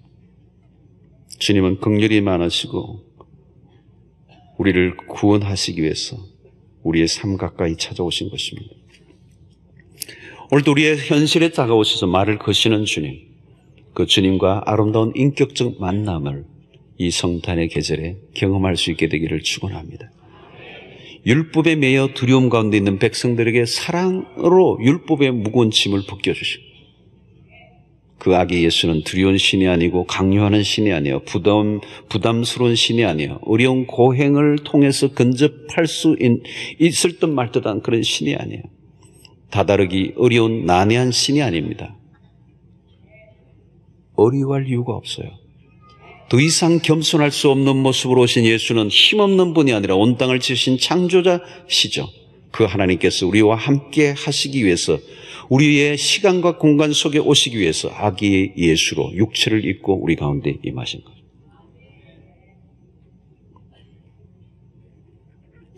사랑하는 성도 여러분, 인간들이 이해하기 힘든, 그리고 무시하고 경멸했던 그 예수가 온 인류 세상을 바꿔 놓았어요. 그를 알아보고 믿고 따르는 사람들에게 놀라운 일이 일어난 것이죠. 혹시 여러분들 가운데 아직도 예수를 온전히 받아들이지 못하고 환영하기는커녕 예수에 대해서 편견과 오해 속에 헤매고 있는 분들이 있다면, 이 성탄 절기에 아기 예수로 오신 만왕의 왕이신 하나님의 아들 예수 그리스도를 성경에 있는 그대로 편견 없이 아멘으로 받아들이는 은혜가 있게 되기를 축원합니다. 아직도 아기 예수를 받아들일 여관이 없어 말구유의 천대를 받고 있는 것처럼 예수가 내 삶에 여전히 천대와 무시를 당하고 있다면 그분을 내 삶의 중심으로 모셔드릴 수 있게 되기를 바랍니다. 편견 없이 성경에서 말씀하시는 예수를 정면으로 만나는 은혜가 있게 되기를 바랍니다. 그 주님을 만나면 여러분 어떻게 되는 일이 일어나죠? 그동안에 그 주님을 인격적으로 만나면 모든 의문이 다 사라져요. 또 내 삶의 모든 갈증들이 다 사라져요. 그리고 내 인생의 질문들의 모든 질문의 해답이 되시는 분이 되실 줄로 믿습니다. 주님께서 이 성탄의 절기 우리에게 말씀하십니다. 지금 나에게로 가까이 나오라. 이미 지금 이곳에 우리와 함께 하시는 그 주님을 만나고 그분과 교제하고 그 교제가 더 깊어져 가는 은혜가 있게 되기를 바랍니다. 바로 그것이 구원의 풍성함을 누리는 것이에요. 말 고요에 여관이 없어 누일 곳이 없어 소외되고 천대되고 무시되고 거절되었던 예수가 아니라 오늘 우리의 삶의 가장 중심부에 모셔드려서 여러분들의 신앙에 활력이 생기고 변화가 일어나고 그 예수와 함께 더 풍성한 믿음의 길을 걸어가는 은혜가 있게 되기를 주의 이름으로 축원합니다. 자, 구약에서 우리 신약이라고 하면 이사야서입니다. 그리고 신약에서 구약을 발견할 수 있는 책이 히브리서입니다. 히브리서. 또 이사야서 자체가 하나의 성경 전체를 의미합니다. 그래서 이사야서를 보면 전체가 66권이죠. 66장입니다. 여러분 성경이 몇 권입니까? 66권이에요. 창세기부터 요한계시록까지 66권인데 구약이 몇 권이죠, 여러분? 39권. 예. 답을 좀 애매하게 하지 마시고 해보세요. 한번 여러분 퀴즈 하는 거예요. 신약으로 몇 권이죠? 27권입니다. 39, 27이죠. 39, 27. 39권이고 27권. 그래서 66권인데 이사야서가 66장으로 되어 있습니다. 근데 놀랍게도 이사야 1장부터 39장까지가 구약적 의미가 있어요. 그리고 40장부터 66장까지가 40장부터 복음이 소개되고 있어요. 이스라엘의 회복을 얘기하는 복음의 내용이 있습니다. 그리고 이사야서가 구약에서 가장 신약적 메시지를 담는 이유가 뭐냐면 이사야서는 어느 누구보다도 메시아에 대한 예언이 이 선지서에 가장 많이 있습니다. 대선지서라고 그러죠. 이사야가 이제 이사야서에서 가장 많이 나오는데 분량도 많거니와 그 안에 가장 놀라운 것은 메시아에 대한 예언이 선명하게 그려져 있고 특별히 고난받는 종에 대한 예언이 이사야서에 있습니다. 2절을 보면 그는 주 앞에서 자라나기를 연한 순 같고 아주 약한 거죠. 이제 막 일어나는 연한 순 같고 여러분 연한 순이 막 처음에 나올 때는 그게 뭐 그렇게 예쁘지는 않죠. 그죠? 마른 땅에서 나온 뿌리 같아서 말은 막 말라 있는데 거기서 나온 뿌리 같다는 거예요. 볼품이 없는 겁니다. 그래서 고운 모양도 없고 풍채도 없은즉 우리가 보기에 흠모할 만한 아름다운 것이 없도다. 예수님의 외모에 대해서 얘기를 했어요. 52장 14절에는 이런 표를 씁니다. 전에는 그의 모양이 타인보다 상하였고 그의 모습이 사람들보다 상하였으므로 많은 사람이 그에 대하여 놀랐거니와. 왜 예수께서 인간적인 모습을 멋진 모습을 갖추고 좀 오시지 않고 이렇게 망가진 얼굴로 오셨는가? 예수 그리스도의 어떤 지상의 사역을 우리에게 잘 좀 전달해주는 의미가 여기 안에 있다고 생각해요. 여러분 우리가 세상을 보면 우리는 이제 꾸미는 세상이잖아요. 굉장히 꾸미고 포장하고 그러는 거죠. 우리가 그러잖아요. 우리 여자분들도 뭐 화장을 하고 분장을 하고 과장을 하고 나중에는 뭐 환장도 하고 뭐 그런다면서요. 그러니까 우리 자신의 겉모양을 꾸미는 데 시간을 굉장히 많이 들죠. 우리의 문화는 특별히 성형 문화도 많잖아요. 성형 문화. 대학을 졸업하고 반드시 이제 이렇게 한번 해야 사진을 찍어서 그게 입사할 때도 다 들어가고. 왜 그렇게 성형이 우리나라에 발달합니까? 외모를 굉장히 중요하게 여기기 때문에. 그죠? 외형주의. 그 외모를 보고 판단하는 시대예요. 예수님 시대도 그러지 않았을까요, 여러분? 어느 시대나 여러분 외적인 아름다움을 추구해요. 그런데 외적인 아름다움을 추구하는 자체가 나쁜 건 아닙니다. 예수님은 하나님은 굉장히 아름다움을 추구하시는 분이에요, 사실은. 오늘 이 세상 만물을 보면 하나님은 굉장히 그런 아주 아름다운 것을 아시는 분이시죠. 자, 그런데 주님이 지금 오늘 우리에게 주시는 메시지는 뭐냐면 그냥 외적인 것들에만 포장되어 있는, 또 그러나 정작 우리가 추구해야 될 것이 무엇인지를 가르쳐주는, 예수님이 가장 혐오하셨던 그룹이 누구입니까? 바리새인들이죠. 바리새인들을 왜 예수님이 그렇게 혐오하셨는가 하면 그들이 이중성 때문에 그런 거예요. 겉과 속이 다르다는 거예요. 여러분, 성경에 우리의 관점은 뭐냐면 인간의 내면이 얼마나 악한가를 얘기해요. 그래서 예레미야 17장 9절에 있는 말씀이 바로 그거죠. 만물보다 거짓되고 심히 부패한 것은 마음이라. 누가 능히 이를 알리오마는, 만물보다 거짓되고 심히 부패했다. 여러분, 부패한 거 여러분 보셨어요? 뭐가 부패한 겁니까? 뭐 음식물이 부패됐던가.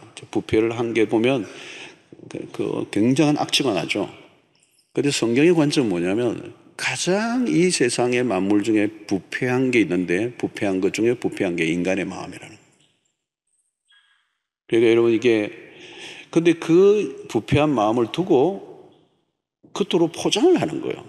종교적으로, 이게 열심으로, 외적인 어떤 사회적인 신분으로 다 포장을 하는 거예요. 겉은 꾸미는데 예수님이 보기에는 회칠한 무덤이라는 거예요. 속에는 썩은 게 가득한데 회칠을 하는 거예요. 아주 무덤을 멋있게 꾸미는 거예요. 그 팔레스타인의 무덤은 그 돌 무덤 겉에다가 이렇게 페인트칠을 하는 거예요. 멋있게 보이는 거죠. 자, 여러분, 오늘 겉으로는 모범적인데 실제는 아닌 거죠. 여러분, 남에게 참 좋은 사람이라고 평판을 받는다고 진짜 좋은 사람일까요? 일 수도 있고 아닐 수도 있어요. 지킬 박사와 하이드죠. 카멜레온이라는 얘기 많이 하잖아요. 지킬 박사는 낮에는 굉장히 멋있는, 그죠? 멋있는 사람이에요. 근데 밤에는 야수예요. 어마어마한 이 탐욕과 욕망을 가진 야수 같은 동물적인 사람, 악한 사람이란 말이죠. 그게 인간의 실제 모습인데 위장을 하는 겁니다. 위장을. 그래서 아름다움을 포장하는 거죠. 아름다움 자체가 문제가 아니에요. 내적인 그 부패를 다른 것으로 이렇게 포장하는. 그래서 인간은 끊임없이 가면을 쓰는 거예요. 가면을 쓰는 거예요. 그게 바리새인들이고 예수님이 가장 혐오하신 것인데, 이제 그것의 가장 극도의 그 가면은 결국은 뭐냐면 교만이라는 가면이에요. 자기의 있는 사실을 그대로 표현하고 죄인됨을 인정하는 겸손함이 없는 겁니다. 끊임없이 자기가 괜찮은 사람으로 포장해가는 그 죄. 바리새인들의 죄는 교만의 죄예요. 가면을 쓰고 자기가 괜찮은 사람인 것처럼 끊임없이 포장하는. 근데 거기에서 모든 죄가 파생이 됩니다. 여러분, 죄 중에 죄가요, 교만이고요. 교만이라는 죄에서 모든 게 다 나오는 겁니다. 거기에 위선이 나오고, 거기에 거짓이 나오고, 거기에 모든 인간의 죄악이 거기다. 그래서 오늘 주님은 우리의 삶의 기준이 어떤 겉모양이 있지 않다는 거예요. 사실은 여러분, 예수님은 겉모양은 매력적이지 않지만 그 내면에 어마어마한 힘을 갖고 있죠. 그게 무슨 힘이죠? 영혼의 힘이에요. 그래서 예수님에게는 사람들이 막 몰려와요. 여러분, 아무런 세상적인 것으로 볼품이 없었지만 그에게 몰려와요. 여러분, 바울 사도도 보면요, 바울 사도의 그 행적들을 지난번에도 가서 보니까 바울 사도의 얼굴이요, 그렇게 잘생기지 않았어요.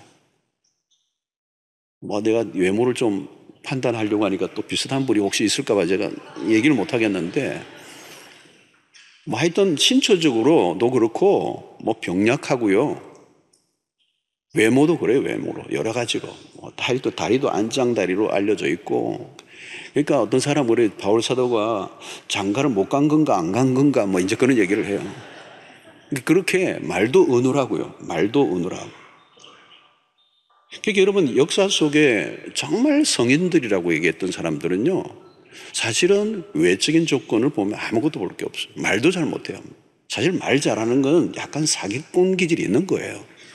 그러니까 말도 못하고 어눌하고 볼품도 없고, 예수님도 마찬가지. 매력적인 게 하나도 없어서.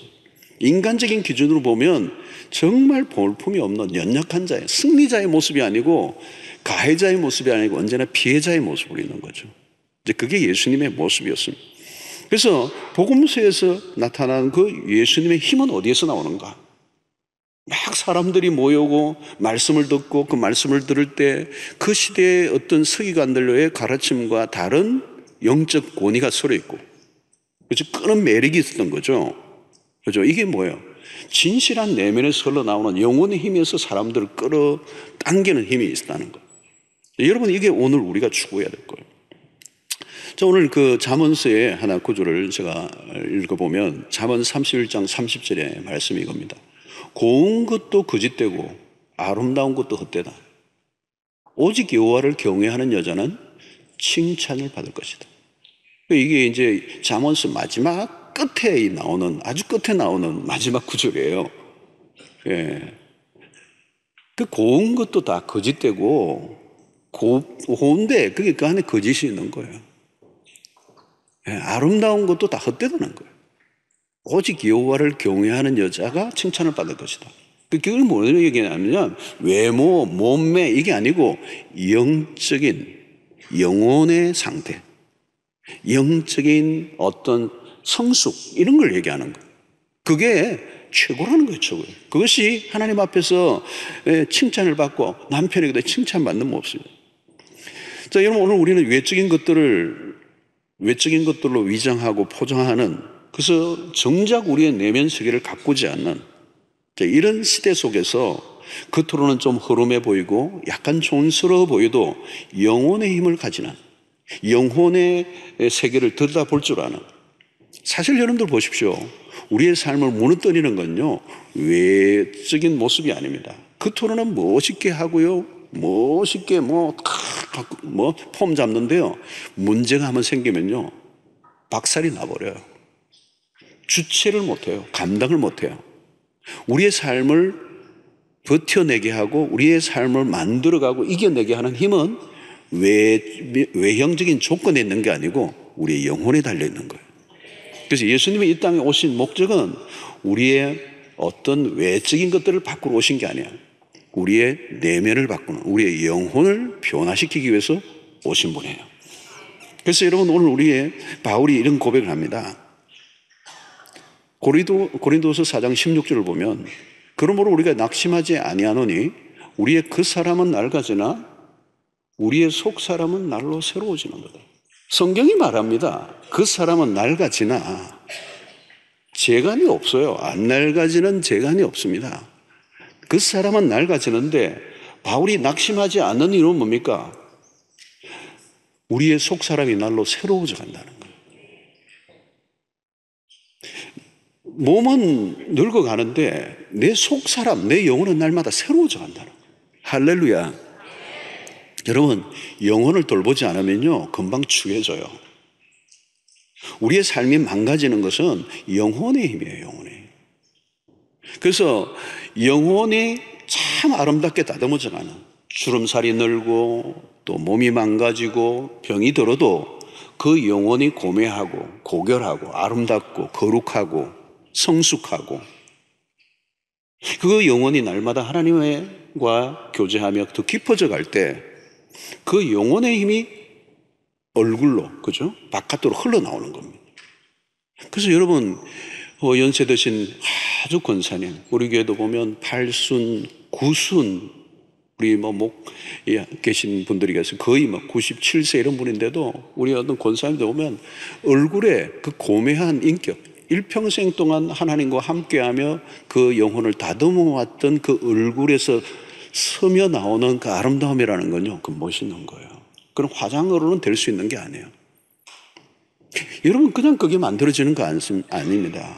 그냥 욕심으로 뜨득 차가지고 나이가 들면 어떻게 돼요? 온갖 거기에 그 욕망이 그 얼굴에 서려 있는 거예요. 그게 볼품이 없어지는 겁니다. 진짜 몸도 낡고 마음도 낡아버리면 소망이 없는 거예요. 우리의 그 사람은 낡아지나 속 사람은 날로 새로워져 가는도다. 내가 낙심하지 않는다.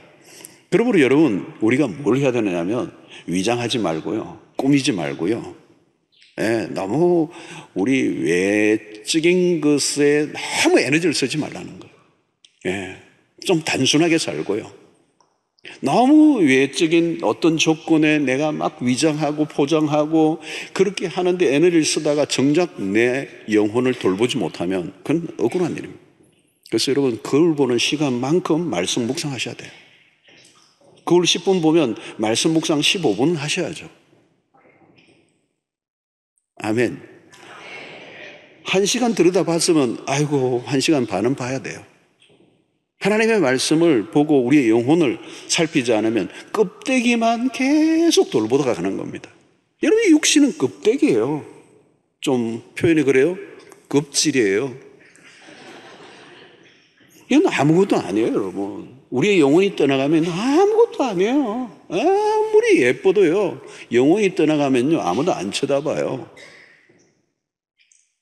여러분, 오늘 주님은 죄로 파괴된 우리의 영혼을 바꾸려고 하시고요, 주님이 우리를 보시는 것은 중심을 보신다고 그랬잖아요. 사람은 외모를 보거니와 나 여호와는 중심을 보느니라. 어떤 아내는 또 남편에게 이 구절을 자꾸 들이대면서 사람은 외모를 보느니라, 나 여호와는 중심을 보느니라. 또 특별히 이제 좀 안 갖고 할 때 이제 그 얘기를, 이 구절을 갖고 하니까, 그래서 남편이 그런 얘기를 한다고 그래요. 나는 하나님이 아니야.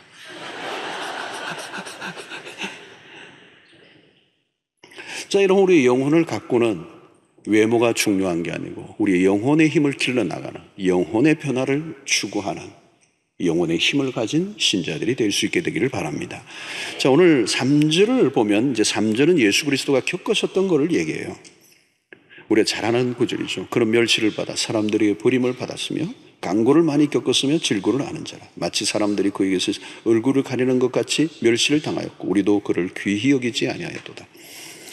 자, 오늘 여기에서 앞부분에 뭡니까? 그런 멸시를 받았다는 거예요. 아주 무서운 단어들이에요. 그 다음에 두 번째 단어예요. 사람들에게 버림을 받았다는 거예요. 자, 여러분, 여기에서 버림을 받았다. 그 예언이 그대로 이루어지죠. 그래서 요한복음 1장 11절이 뭐라고 얘기합니까? 예수님이 자기 땅에 오셨어요. 당신의 땅에 오셨는데 당신의 백성이 영접하지 않았다. 이 주님의 공생애는 거절받음이에요. 거절받음. 거절감이에요. 거절. 따돌림을 당하는 겁니다. 가족들, 형제들도 따돌렸죠. 나사렛 동네에서도 따돌렸죠. 고향 사람들. 유대인들의 오해, 종교 지도자들의 핍박. 그러니까 주님의 생애의 모든 것은 이 버림받음입니다. 버림받음. 여러분, 이 세상에 가장 무서운 단어가 있다면 버림받음이에요. 저주가 무슨 겁니까? 저주는 버림받는 것. 유기라고 그러죠. 유기. 이 세상에 가장 무서운 단어는 유기입니다. 영어로는 rejection이에요. 거절하는 거예요. 버려내는 거예요. 자, 여러분, 예수님의 가장 이 버림받은 사건의 최절정이 십자가 사건입니다. 그래서 십자가에서 가상칠언에 예수님의 외침이 뭐죠? 엘리 엘리 라마 사막다니, 나의 하나님 나의 하나님 어찌하여 나를 버리시나이까. 어찌하여 나를 버리시나이까. 여기 십자가상에서 죽으시는 그 사건은 아버지가 아들을 버리시는 사건이에요. 그런데 이 버림을 받는 이 사건 속에서는 아들과 아버지의 관계가 아니에요. 누구의 관계죠? 그냥 죄인에 대한 하나님의 그 심판주로서 그 아들을 십자가에 내버리시는 거죠. 그래서 십자가가 사건이 일어날 때 하나님 아버지도 등을 돌리신 사건이에요. 아들을 내버리신 사건이에요. 그래서 나의 하나님 그러잖아요. 보통 아버지여라는 표현을 아들이 많이 썼는데 이 십자가 상에는 아버지라는 표현을 쓰지 않고 하나님이라는 표현을 써요. 자, 여러분, 예수님의 공생의 출발에 무슨 사건이 일어납니까? 마태복음 3장의 뒷부분을 보면 세례 요한에게 예수님이 세례를 받으시는 장면이 나오고, 그 세례 요한이 요단강에서 세례를 받고 나오시는 순간 하늘에서 문이 열리고, 하늘 문이 열리고 하늘의 음성이 들리기를, 이는 내 사랑하는 뭐라고요? 아들이요, 내 사랑하는 아들이요 내 기뻐하는 자라 그랬어요. 자, 이 놀라운 음성을 들었던 아들이 십자가에 매달려 아버지로부터 버림을 받는 사건이에요. 버림의 절정입니다. 벌정. 자, 여러분, 그 절규를 예수님이 당하신 것은 십자가의 이제 핵심 부에 해당하는 것입니다. 자, 여러분, 이것이 뭡니까? 결국은 이 버림받은 사건이, 왜 예수 그리스도가 버림을 받으셨는가? 이 저주를 받으셨는가? 자, 오늘 그 버림받으신 이유는 우리로 하여금 죄로 인하여 버림받은 우리를 다시 아들의 지위로 회복시켜 주시기 위해서, 아버지가 예수 그리스도가 대신하여 우리를 위하여 버림받아 주신 것. 그러지 않으면 우리가 하나님으로부터 영원히 버림을 받아야 될 존재.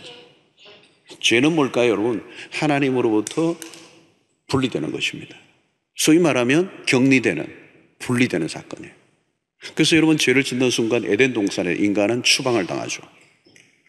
버림받음이에요. 그때부터 우주적 고아가 되는 겁니다. 죄 지은 인간은 하나님을 떠나서 우주적 고아가 돼요. 그래서 우주에 떠돌아다니는 영혼이에요, 여러분. 그냥 그렇게 살다가 죽는 거예요. 정처 없이, 마음 둘 곳 없고 몸 둘 곳 없고, 그 공허와 모든 절망을 채울 수 있는 길이 없어요. 왜? 아버지로부터의 단절이기 때문에. 그게 죄가 가져온 가장 참혹한 심판이죠. 그래서 파스칼이 그런 얘기를 했어요. 우리 안에는 어떤 것으로 채울 수 없는 하나님의 형상의 빈 공간이 있다. 하나님의 형상의 빈 공간. 그건 하나님 외에는 채울 수 없는 그것이죠. 그래서 여러분, 이 버림받음의 감정은 우리의 인생의 불행의 모든 총체적인 것을 포함하는 겁니다. 결국은 여러분 보십시오. 우리가 누구에게 인정을 받고 싶은 욕구, 외로움을 해결하고 몸부림을 친 거죠. 여러분, 외로움이 왜 오는 거예요? 정호선 시인이 그런 얘기 했잖아. 시인이 그대가 곁에 있어도 외롭다. 여러분, 외로우니까 사람이다. 정채봉 시인이 그런 얘기 했어요. 이게 외로움이에요. 그냥 외로운 거예요. 외로운 거. 오늘도 2부에 간증 한 분이 그래, 세례 받으실 때 간증해요. 그 외로움이 해결이 안 되더라고요. 애들이. 결혼을 해도 주변에 사람이 있어도 해결이 안 되는 거예요. 왜? 하나님으로부터 버림받은 존재는 우주적 고아예요. 어디로 갈 데가 없어요. 숨을 데도 없고. 이 하나님으로부터의 거절이 우리의 심년을 메꿀 수 없는 공백을 만들어내는 거예요. 이게 제 본질적인 것입니다. 그래서 이 거절감을 해결하려고 하기 위해서 어떻게 해요? 이 버림받은 감정을 해결하기 위해서 뭔가 더 인정을 받으려고 하고, 그렇죠? 외로움을 해결하려고 하고, 내 빈 공간을 채우기 위해서, 만족을 하기 위해서 뭔가를 몸부림을 치고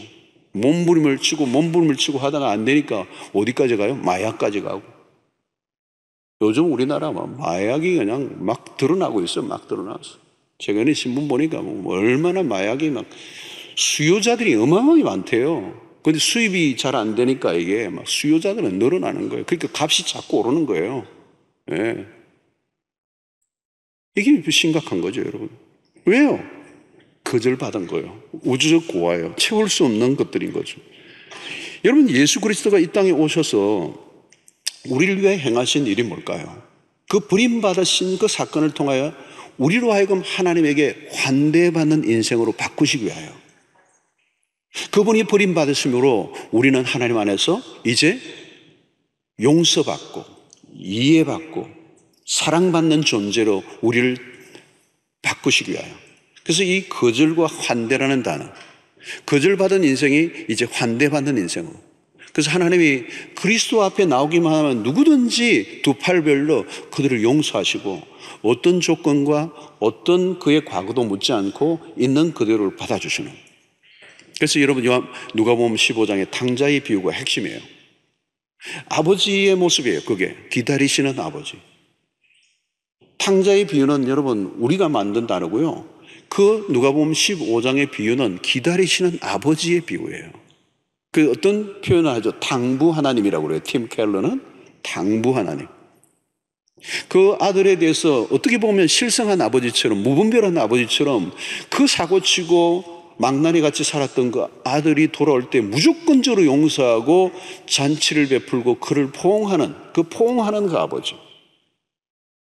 비이성적이고 비논리적이고 어떻게 그렇게 할 수 있느냐? 그게 하나님이라는 거죠. 돌아오기만 하면 과거를 묻지 않고 어떤 그에게 그 상태를 따지지 않고 있는 대로 받아주는 아버지. 그래서 여러분 교회는 어떤 것입니까? 그 아버지의 환대를 경험한 거죠. 내 마음대로 살았는데 어느 날 하나님께서 우리를 거절하지 않고 그리스도로 인하여 우리를 있는 그대로 환대해 주시는 하나님. 그래서 이제는 우리가 하나님 안에서 온전한 사랑을 경험할 수 있도록 인도해 주신 그 놀라운 은혜. 그래서 여러분 이제 우리는 하나님 앞에서 온전한 자녀들로 살아가는 그런 용납의 은혜를 경험한 겁니다. 그래서 여러분 복음서에서 예수 그리스도의 생애를 보면 예수 그리스도는 내버리신 이 세상에 버림받은 사람들을 끌어안으시는 거죠. 세리와 창기들을 끌어안으시는 하나님. 그럼 교회는 어떤 곳입니까, 여러분? 누구든지 환대하는 곳이에요. 왜? 그리스도의 십자가 사건을 통하여 이제 그 누구도 제한 없이 사랑하고 용납하고 수용하는 것이 교회이기 때문에. 그래서 여러분 주변에 이제 사랑방에 천도를 하면 누구든지 와도 여러분 환대할 수 있어야 돼요. 경계심을 가지고 손가락질하고 규정하고 저런 사람이 오면 안 되고 그러면 안 돼요. 여러분 세상에 어떤 사람들이 와도 기꺼이 맞아줘야 되고 교회 안에는 어떤 벽도 없어야 되고 어떤 계층도 없어야 돼요. 여러분 어떤 교회는 계층이 있어요. 어떤 부류의 사람들만 다니는 교회가 있어요. 그런 교회는 정상적인 교회가 아니에요. 모든 사람들이 다 올 수 있는 곳이어야 돼요. 여러만 옷을 입고 냄새를 풍기는 사람이 와도 그를 기꺼이 맞아주는 거예요. 여러분 그 필립 얀시의 그 책 가운데 하나님의 놀라운 은혜라는 그 책을 보면요, 그 장녀들을 품어주고 그들의 생일을 한 번도 일생 동안 생일을 받아본 적이 없는 그 여인들을 정확하게 그들의 생일을 챙겨주고 축하해주는 그 공동체를 소개해요. 여러분 그게 교회라는 거예요. 교회. 세상에서는 버림받고 세상에서는 정말 아무도 인정해주지 않는 그런 아웃카스트라고 얘기할 수 있는 사람들을 기꺼이 품어내는 곳. 여러분 우리가 하나님의 환대를 받았어요. 그분이 버림을 받음으로 그리스도가 버리심을 십자가에 받으심으로 우리 모두가 하나님 앞에서 환대를 받았어요. 이제 우리도 세상을 향하여 가슴을 열고 anybody 웰컴하고 환대하고 그들을 용납하고 사랑하는 교회 되어야 될 줄로 믿습니다. 우리 교회 목요일마다요 수백 명의 아주 어려운 우리 노인분들이 와서 식사를 하세요. 이분들이 얼마나 일찍 들어오시는지 몰라요. 목요일도. 그리고 막 줄을 서요. 굉장히 많이 들어오세요. 수백 명 오는데 우리 그 교우들과 함께 다 올려서 식당에서 밥을 드시고 가시는데요, 너무 멋있는 거예요. 너무 멋있는 거예요. 막 옷에 냄새도 나고 어떤 데는 좀 여러 가지 불편할 수도 있는데 기꺼이 그분들을 환대하고 품어주고 그들과 함께하는 이 모습이 바로 교회인 것이죠. 사랑하는 성도 여러분, 오늘 우리의 인생 가운데 여러분들이 혹시 거절과 그리고 무시를 당해보신, 멸시를 당해 살아봤던 경험이 있는 분들이 계십니까? 특별히 사랑하는 관계로부터 버림을 받은, 아니면 어떤 공동체로부터 버림을 받은, 무시를 당한, 멸시를 당한 경험이 있습니까? 그러나 여러분, 그건 치유하기 어렵죠, 공동체. 그러나 우리 주님은 어느 누구도 내치지 않고 온전히 환대하시고 받아주시는 자유로우신 넓은 품인 줄로 믿습니다. 십자가로 인해 주어진 이 하나님의 환대를 깊이 경험하고 이 복음의 능력 안에 이제 내가 하나님의 품 안에 온전히 안길 뿐만 아니라 우리에게 주신 이 넉넉한 이 성품들을 가지고 이제 하나님의 공동체 안에 다른 사람들을 품어내는, 사랑하는, 끌어안는 인사이더가 되게 하는, 누구도 배척하지 않고 품는 하나님의 사람들로 살아가는 은혜가 있게 되기를 축원합니다. 자, 오늘 6절을 보면 우리는 다 양 같아서 그릇 행하여 각기 제 길로 갔거늘 여호와께서는 우리 모두의 죄악을 그에게 담당시키셨다. 여기 담당시키셨다는 이 단어가 굉장히 중요해요. 우리 모두의 죄악을 누구에게요? 그에게 담당시켰다. 자, 이러면 여기서 양으로 비유되고 있어요. 우리를 양으로, 다 양 같아서, 우리는 다 양 같아서. 자, 오늘 7절에는 또 다른 양이 나와요. 그가 곤욕을 당하여 괴로울 때에도 그의 입을 열지 아니하였습니다. 마치 도수장으로 끌려가는 어린 양과 틀 깎는 자 앞에서 잠잠한 양같이 그의 입을 열지 아니하였도다. 자, 여러분, 우리 이 성경에 보면 인간을 양으로 비유하는 거. 이 양으로 비유할 때는 굉장히 고집스럽고 말 안 듣고 불결하고 연약하고 제 길로 가는 이 죄인의 모습을 잘 표현할 때 양으로 인간을 표현해요. 동시에 우리는 성경에서 양은 희생의 제물로 바쳐지는 양을 얘기합니다. 그리고 구약시대의 이 양의 개념은 제물로 바쳐질 때 특별히 이것이 가장 사실적으로 묘사된 것이 창세기 22장입니다. 아브라함에게 하나님께서 너의 독자 이삭을 모리아의 번제로 바치라고 하는 이 명령을 받아요. 그 명령을 받자마자 아브라함이 나무를 가지고 모리아를 향하여 이삭을 데리고 갑니다. 한참 산으로 올라가려고 하는데 이 아들 이삭이 아버지에게 질문하죠. 번제할 이 나무는 다 있고 다 준비되어 있는데 번제할 어린 양은 어디 있습니까? 그 아브라함이 속으로 너다 할 수도 없고 침묵하죠. 근데 여러분, 거기서 아브라함이 모리아에 가서 제단에 아들을 올려놓고 그 아들을 죽이려고 하는 그 순간에 하나님이 막으시죠. 아브라함아, 아브라함아 두 번 불러요. 하나님이 급하신 거예요. 너무 빠른 순종에 하나님도 놀라신 거예요. 아브라함아, 아브라함아 멈추라는 거예요. 그리고 뒤를 돌아보게 하는데 숲속에 하나님이 예비하신 숲 양이 있어요. 양이. 이게 여호와 이레죠. 하나님이 준비하신 양이에요. 이삭은 죽지 않았어요. 아브라함의 아들은 죽지 않아요. 그러나 하나님은 당신의 아들을 죽이기로 결단하시고 여호와 이레, 이 어린 양. 세례 요한이 출현해서 그의 첫 번째 일성이 뭡니까? 보라, 세상 죄를 지고 하는 하나님의 어린 양이로다. 누구를 가리켜 얘기합니까? 예수 그리스도를 향해. 자, 여러분, 이 예수 그리스도가 우리의 죄를 담당하시고 죽으셨다는 겁니다. 그래서 여러분, Jesus died for us 할 때 for라는 이 정관사가, 전치사가 뭔을 의미하느냐면 우리를 위하여라는 말도 있고 우리를 대신하여라는 뜻도 있고 우리를 대표하여 죽으셨다는 거예요.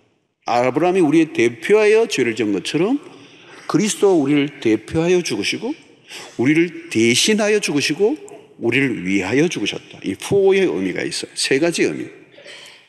자, 여러분, 우리에게 지어진 죄의 짐이 너무 커서 우리는 감당할 수가 없어요.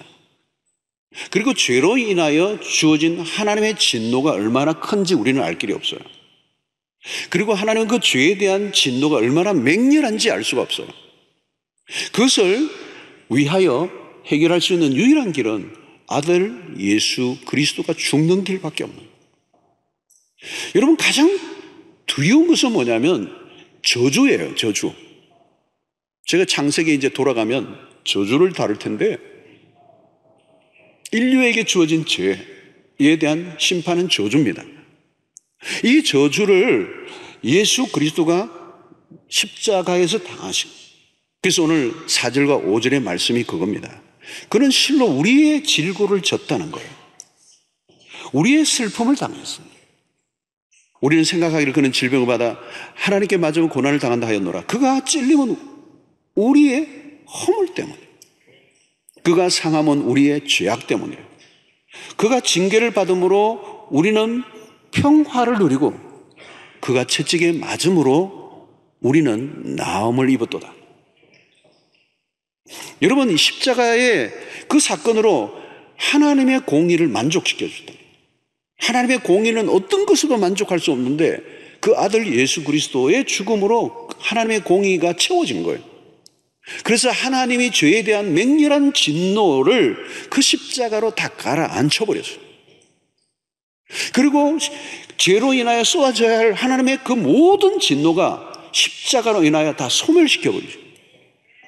그래서 인간에게 주어질 저주가 눈곱만큼도 남지 않았어요. 왜?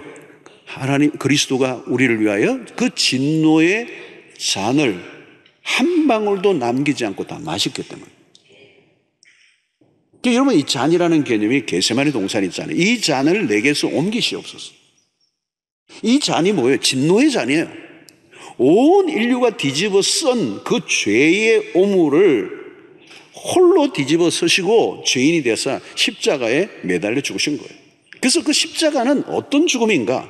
갈라디아서 3장 13절에 그리스도께서 우리를 위하여 저주를 받은 바 되사 율법의 저주에서 우리를 속량하셨으니 기록된 바 나무에 달린 자마다 저주 아래에 있는 자라 하였습니다. 이 구약 시대부터 나무에 매달린 거는 저주를 받은 거란 말이죠. 사랑하는 성도 여러분, 오늘 복음이 우리에게 주는 메시지는 우리가 받아야 할, 죄인이 받아야 될 모든 저주를 십자가에서 다 처리하셨다는 거예요. 할렐루야. 여러분, 이제 그리스도 안에서 우리에게는요 저주가 없어요. 이제 우리에게는 내릴 저주가 없어져 버렸어요. 원인이 다 소멸되어 버렸어요. 그리스도 안에 온 이후에는 여러분, 우리의 때로는 예수를 믿는 사람에도 고난이 오고 어려움이 오지만 그건 저주가 아니에요. 여러분, 저주가 아니고 그리스도 안에서 주어진 고난은 그 속에 하나님의 축복이 담겨 있어요. 그리고 고난이라 할지라도 합력하여 선을 이루실 거예요.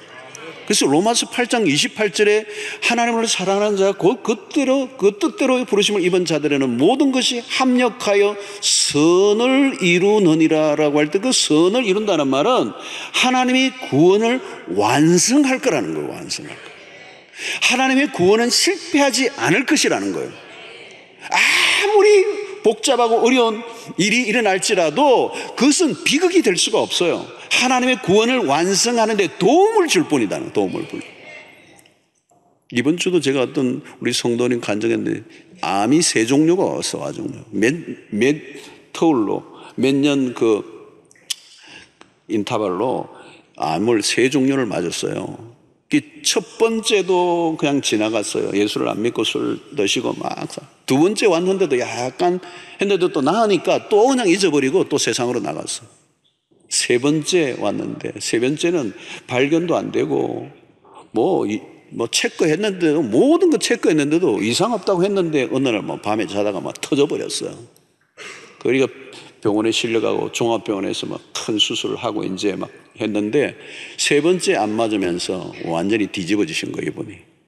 그리고 완전히 하나님께 돌아온 거예요. 여러분, 그게 그 고난이 뭘로 바뀐 거예요? 축복으로 바뀐 거예요. 그 병을 앓고 영생을 얻은 거예요. 실패하지 않아요, 여러분. 오늘 우리에게는 더 이상 저주가 없어요, 여러분. 십자가를 받아들이는 순간 모든 저주는 떠나가는 것입니다. 떠나가는 거예요. 할렐루야. 여러분, 인류는 이 저주 아래에 있어요, 아직도. 야, 저주는 무서운 거예요, 여러분. 저주는 무서운 거예요. curse, 이건 무서운 거예요. 성경은 분명히 얘기해요. 오늘 인류가 죄로 인하여 저주 아래에 있는 겁니다. 창세기 3장이 그걸 리얼하게 표현하고 있죠, 여러분. 그건 인간이 벗길 수가 없는 겁니다. 저주는, 여러분, 성경은 축복과 저주를 정확하게 얘기하잖아요.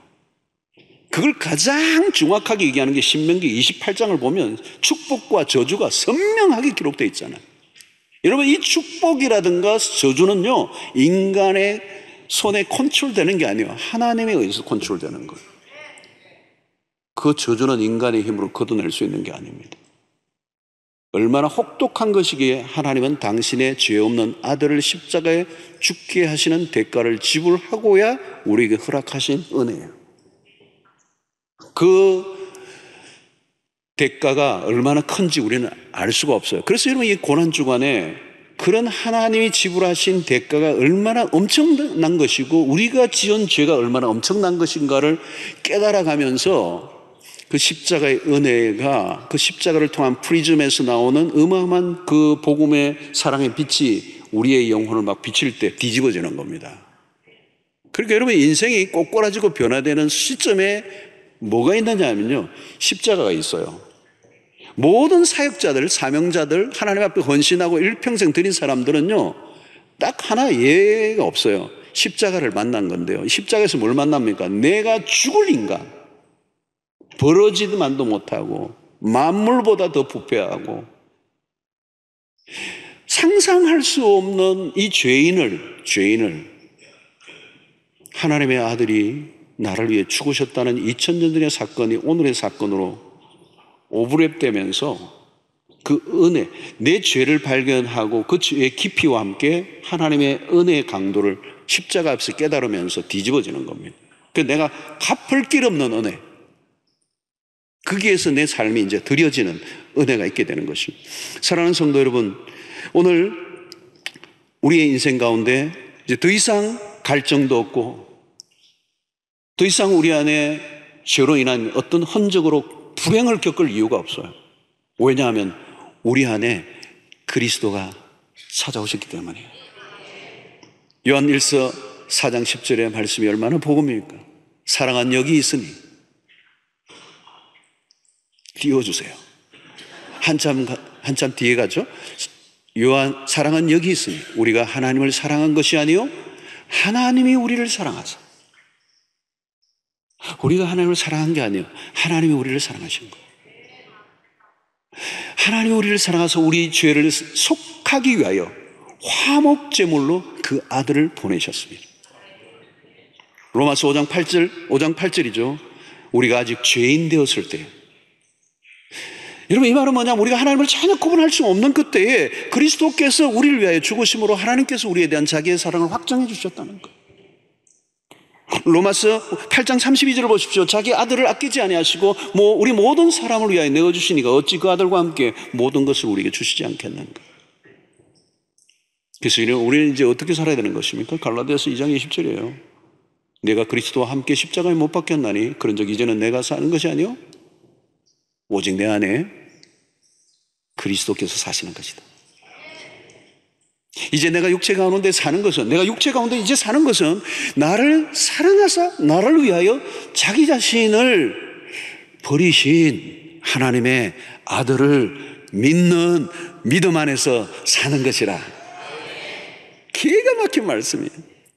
사랑하는 성도 여러분, 이제 우리는 그냥 연명하는 게 아닙니다. 연명하는 게 아니에요, 여러분. 그냥 모질게 길게 늘어진 의미 없는 삶을 반복하는 게 아니에요, 여러분.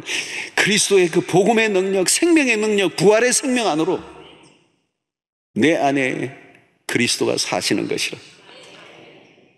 오늘도 여러분 예배에 나오시고 말씀을 기울이시고 말씀에 반응하고 진리를 듣고 반응하는 이 모든 것은 이제 옛 사람의 나가 아니고요, 이제 그리스도와 함께 살고 있는 나,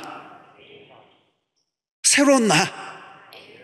고린도후서 5장 17절에 얘기하는 New Creation. 누구든지 그리스도 안에 있으면 새로운 피조물이라. 이전 것은 지나갔으니 보라 새 것이 되었도다. 여러분, 이것이 바로 예수의 생명이 우리 안에서 약동하고 있는 겁니다. 우리는 봄철을 우리가 느끼면 그거잖아요. 온 곳곳에 이 봄에 그냥 생명들이 파릇파릇 살아나는 거. 이 도시 안에서 우리가 잘 볼 수 없지만 조금만 나가면 이 농촌에 보니까, 사는 분들 보니까 이 막 들판에 나가면 쑥이고 그냥 요즘은 뭐 제주도 같은 데는 온 땅에 고사리가 그냥 쫙 막 생명이 막 발화하는데 그게 얼마나 놀라운 것인지. 여러분, 그것과 같은 거예요, 여러분. 오늘 예수를 믿고 나면 우리의 인생이, 옛날에는 사망의 그늘 아래 있던 우리의 인생이 이제는 봄날, 영혼의 봄날, 생명이 춤추는 겁니다. 그 생명은 무슨 생명입니까? 부활의 생명. 여러분, 다음 주일날 부활주일이에요. 내가 곧 부활이요 생명이네. 나를 믿는 자는 죽어도 살겠고 무릇 살아서 나를 믿는 자는 죽지 않고 영원히 살리라. 빨리 한 이유는 늦게 하면 잊어버릴까 봐.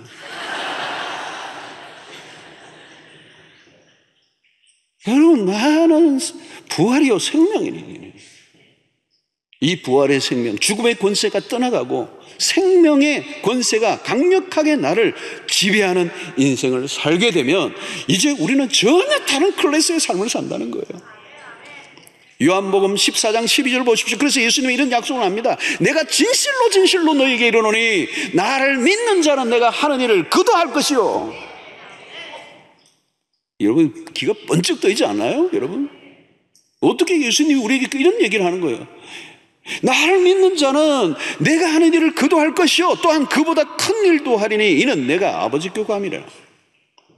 여러분, 여기서 성령을 약속하세요. 보혜사 성령이 우리 가운데 오시면 우리를 통하여 놀라운 일이 일어나고 사도행전에서 일어나는 위대한 역사들이 일어나고 남녀 종들에게 부어주는 성령이 우리 안에 거하시면 그 성령의 능력이 우리를 새로운 창으로 이끌어주고 죄에 시달리고 저주 아래 살아갔던 인생이 이제는 생명의 열매를 맺는 그 거대한 생명의 빛 안으로 들어가는 놀라운 은혜를 우리에게 허락해 주신 것입니다. 이번 한 주간 십자가의 은혜, 이 십자가의 능력에 깊이 사로잡히시고 이 십자가의 메시지, 여러분, 성경은 그 핵심 가운데 십자가가 있어요. 십자가를 이해하지 못하면 성경이 열리지 않아요. 십자가를 발견하면 어마어마한 능력이 그 안에 있고 그 십자가 안에 모든 인생의 답이 다 있어요, 여러분. 최근에도 폴 워셔라고 하는 사람의 그 십자가에 관련된 책을 읽는데요, 그분이 이 두꺼운 책에서 계속 무슨 얘기를 하느냐면 이 십자가는 도무지 우리는 일평생 들여다봐도 알 길이 없는 거예요. 너무도 깊고 너무도 다양하고 너무도 화려하고 너무도 오묘한 진리이기 때문에 그 십자가에 감춰진 것은 우리가 다 헤아릴 길이 없다는 거예요. 그것은 십자가는 하나님의 비밀이죠. 그 사람들은 그것을 무시하고 멸시하고 그것을 오히려 미련한 것으로 여겼지만 십자가는 하나님의 지혜요 하나님의 능력이다. 최근에도 저는 메시아의 죽음이라고 하는 1, 2권의 책이 있는데요, 이 그리스도의 십자가의 죽음에 관련된 것만 해도 그 마지막 7일간의 그 예수의 생에 관련된 것을 고대 문헌까지 다 뒤져가지고 이 두꺼운 책을 2권이나 찢었어요. 2권이나. 제가 읽었는데 얼마나 힘드는지. 심오하고 오 하나님이여, 우리를 위하여 어찌하여 이렇게 놀라운 일을 행하셨나이까. 그 십자가에 더 가까이 가는 이번 한 주간 되시기를 주의 이름으로 축원합니다.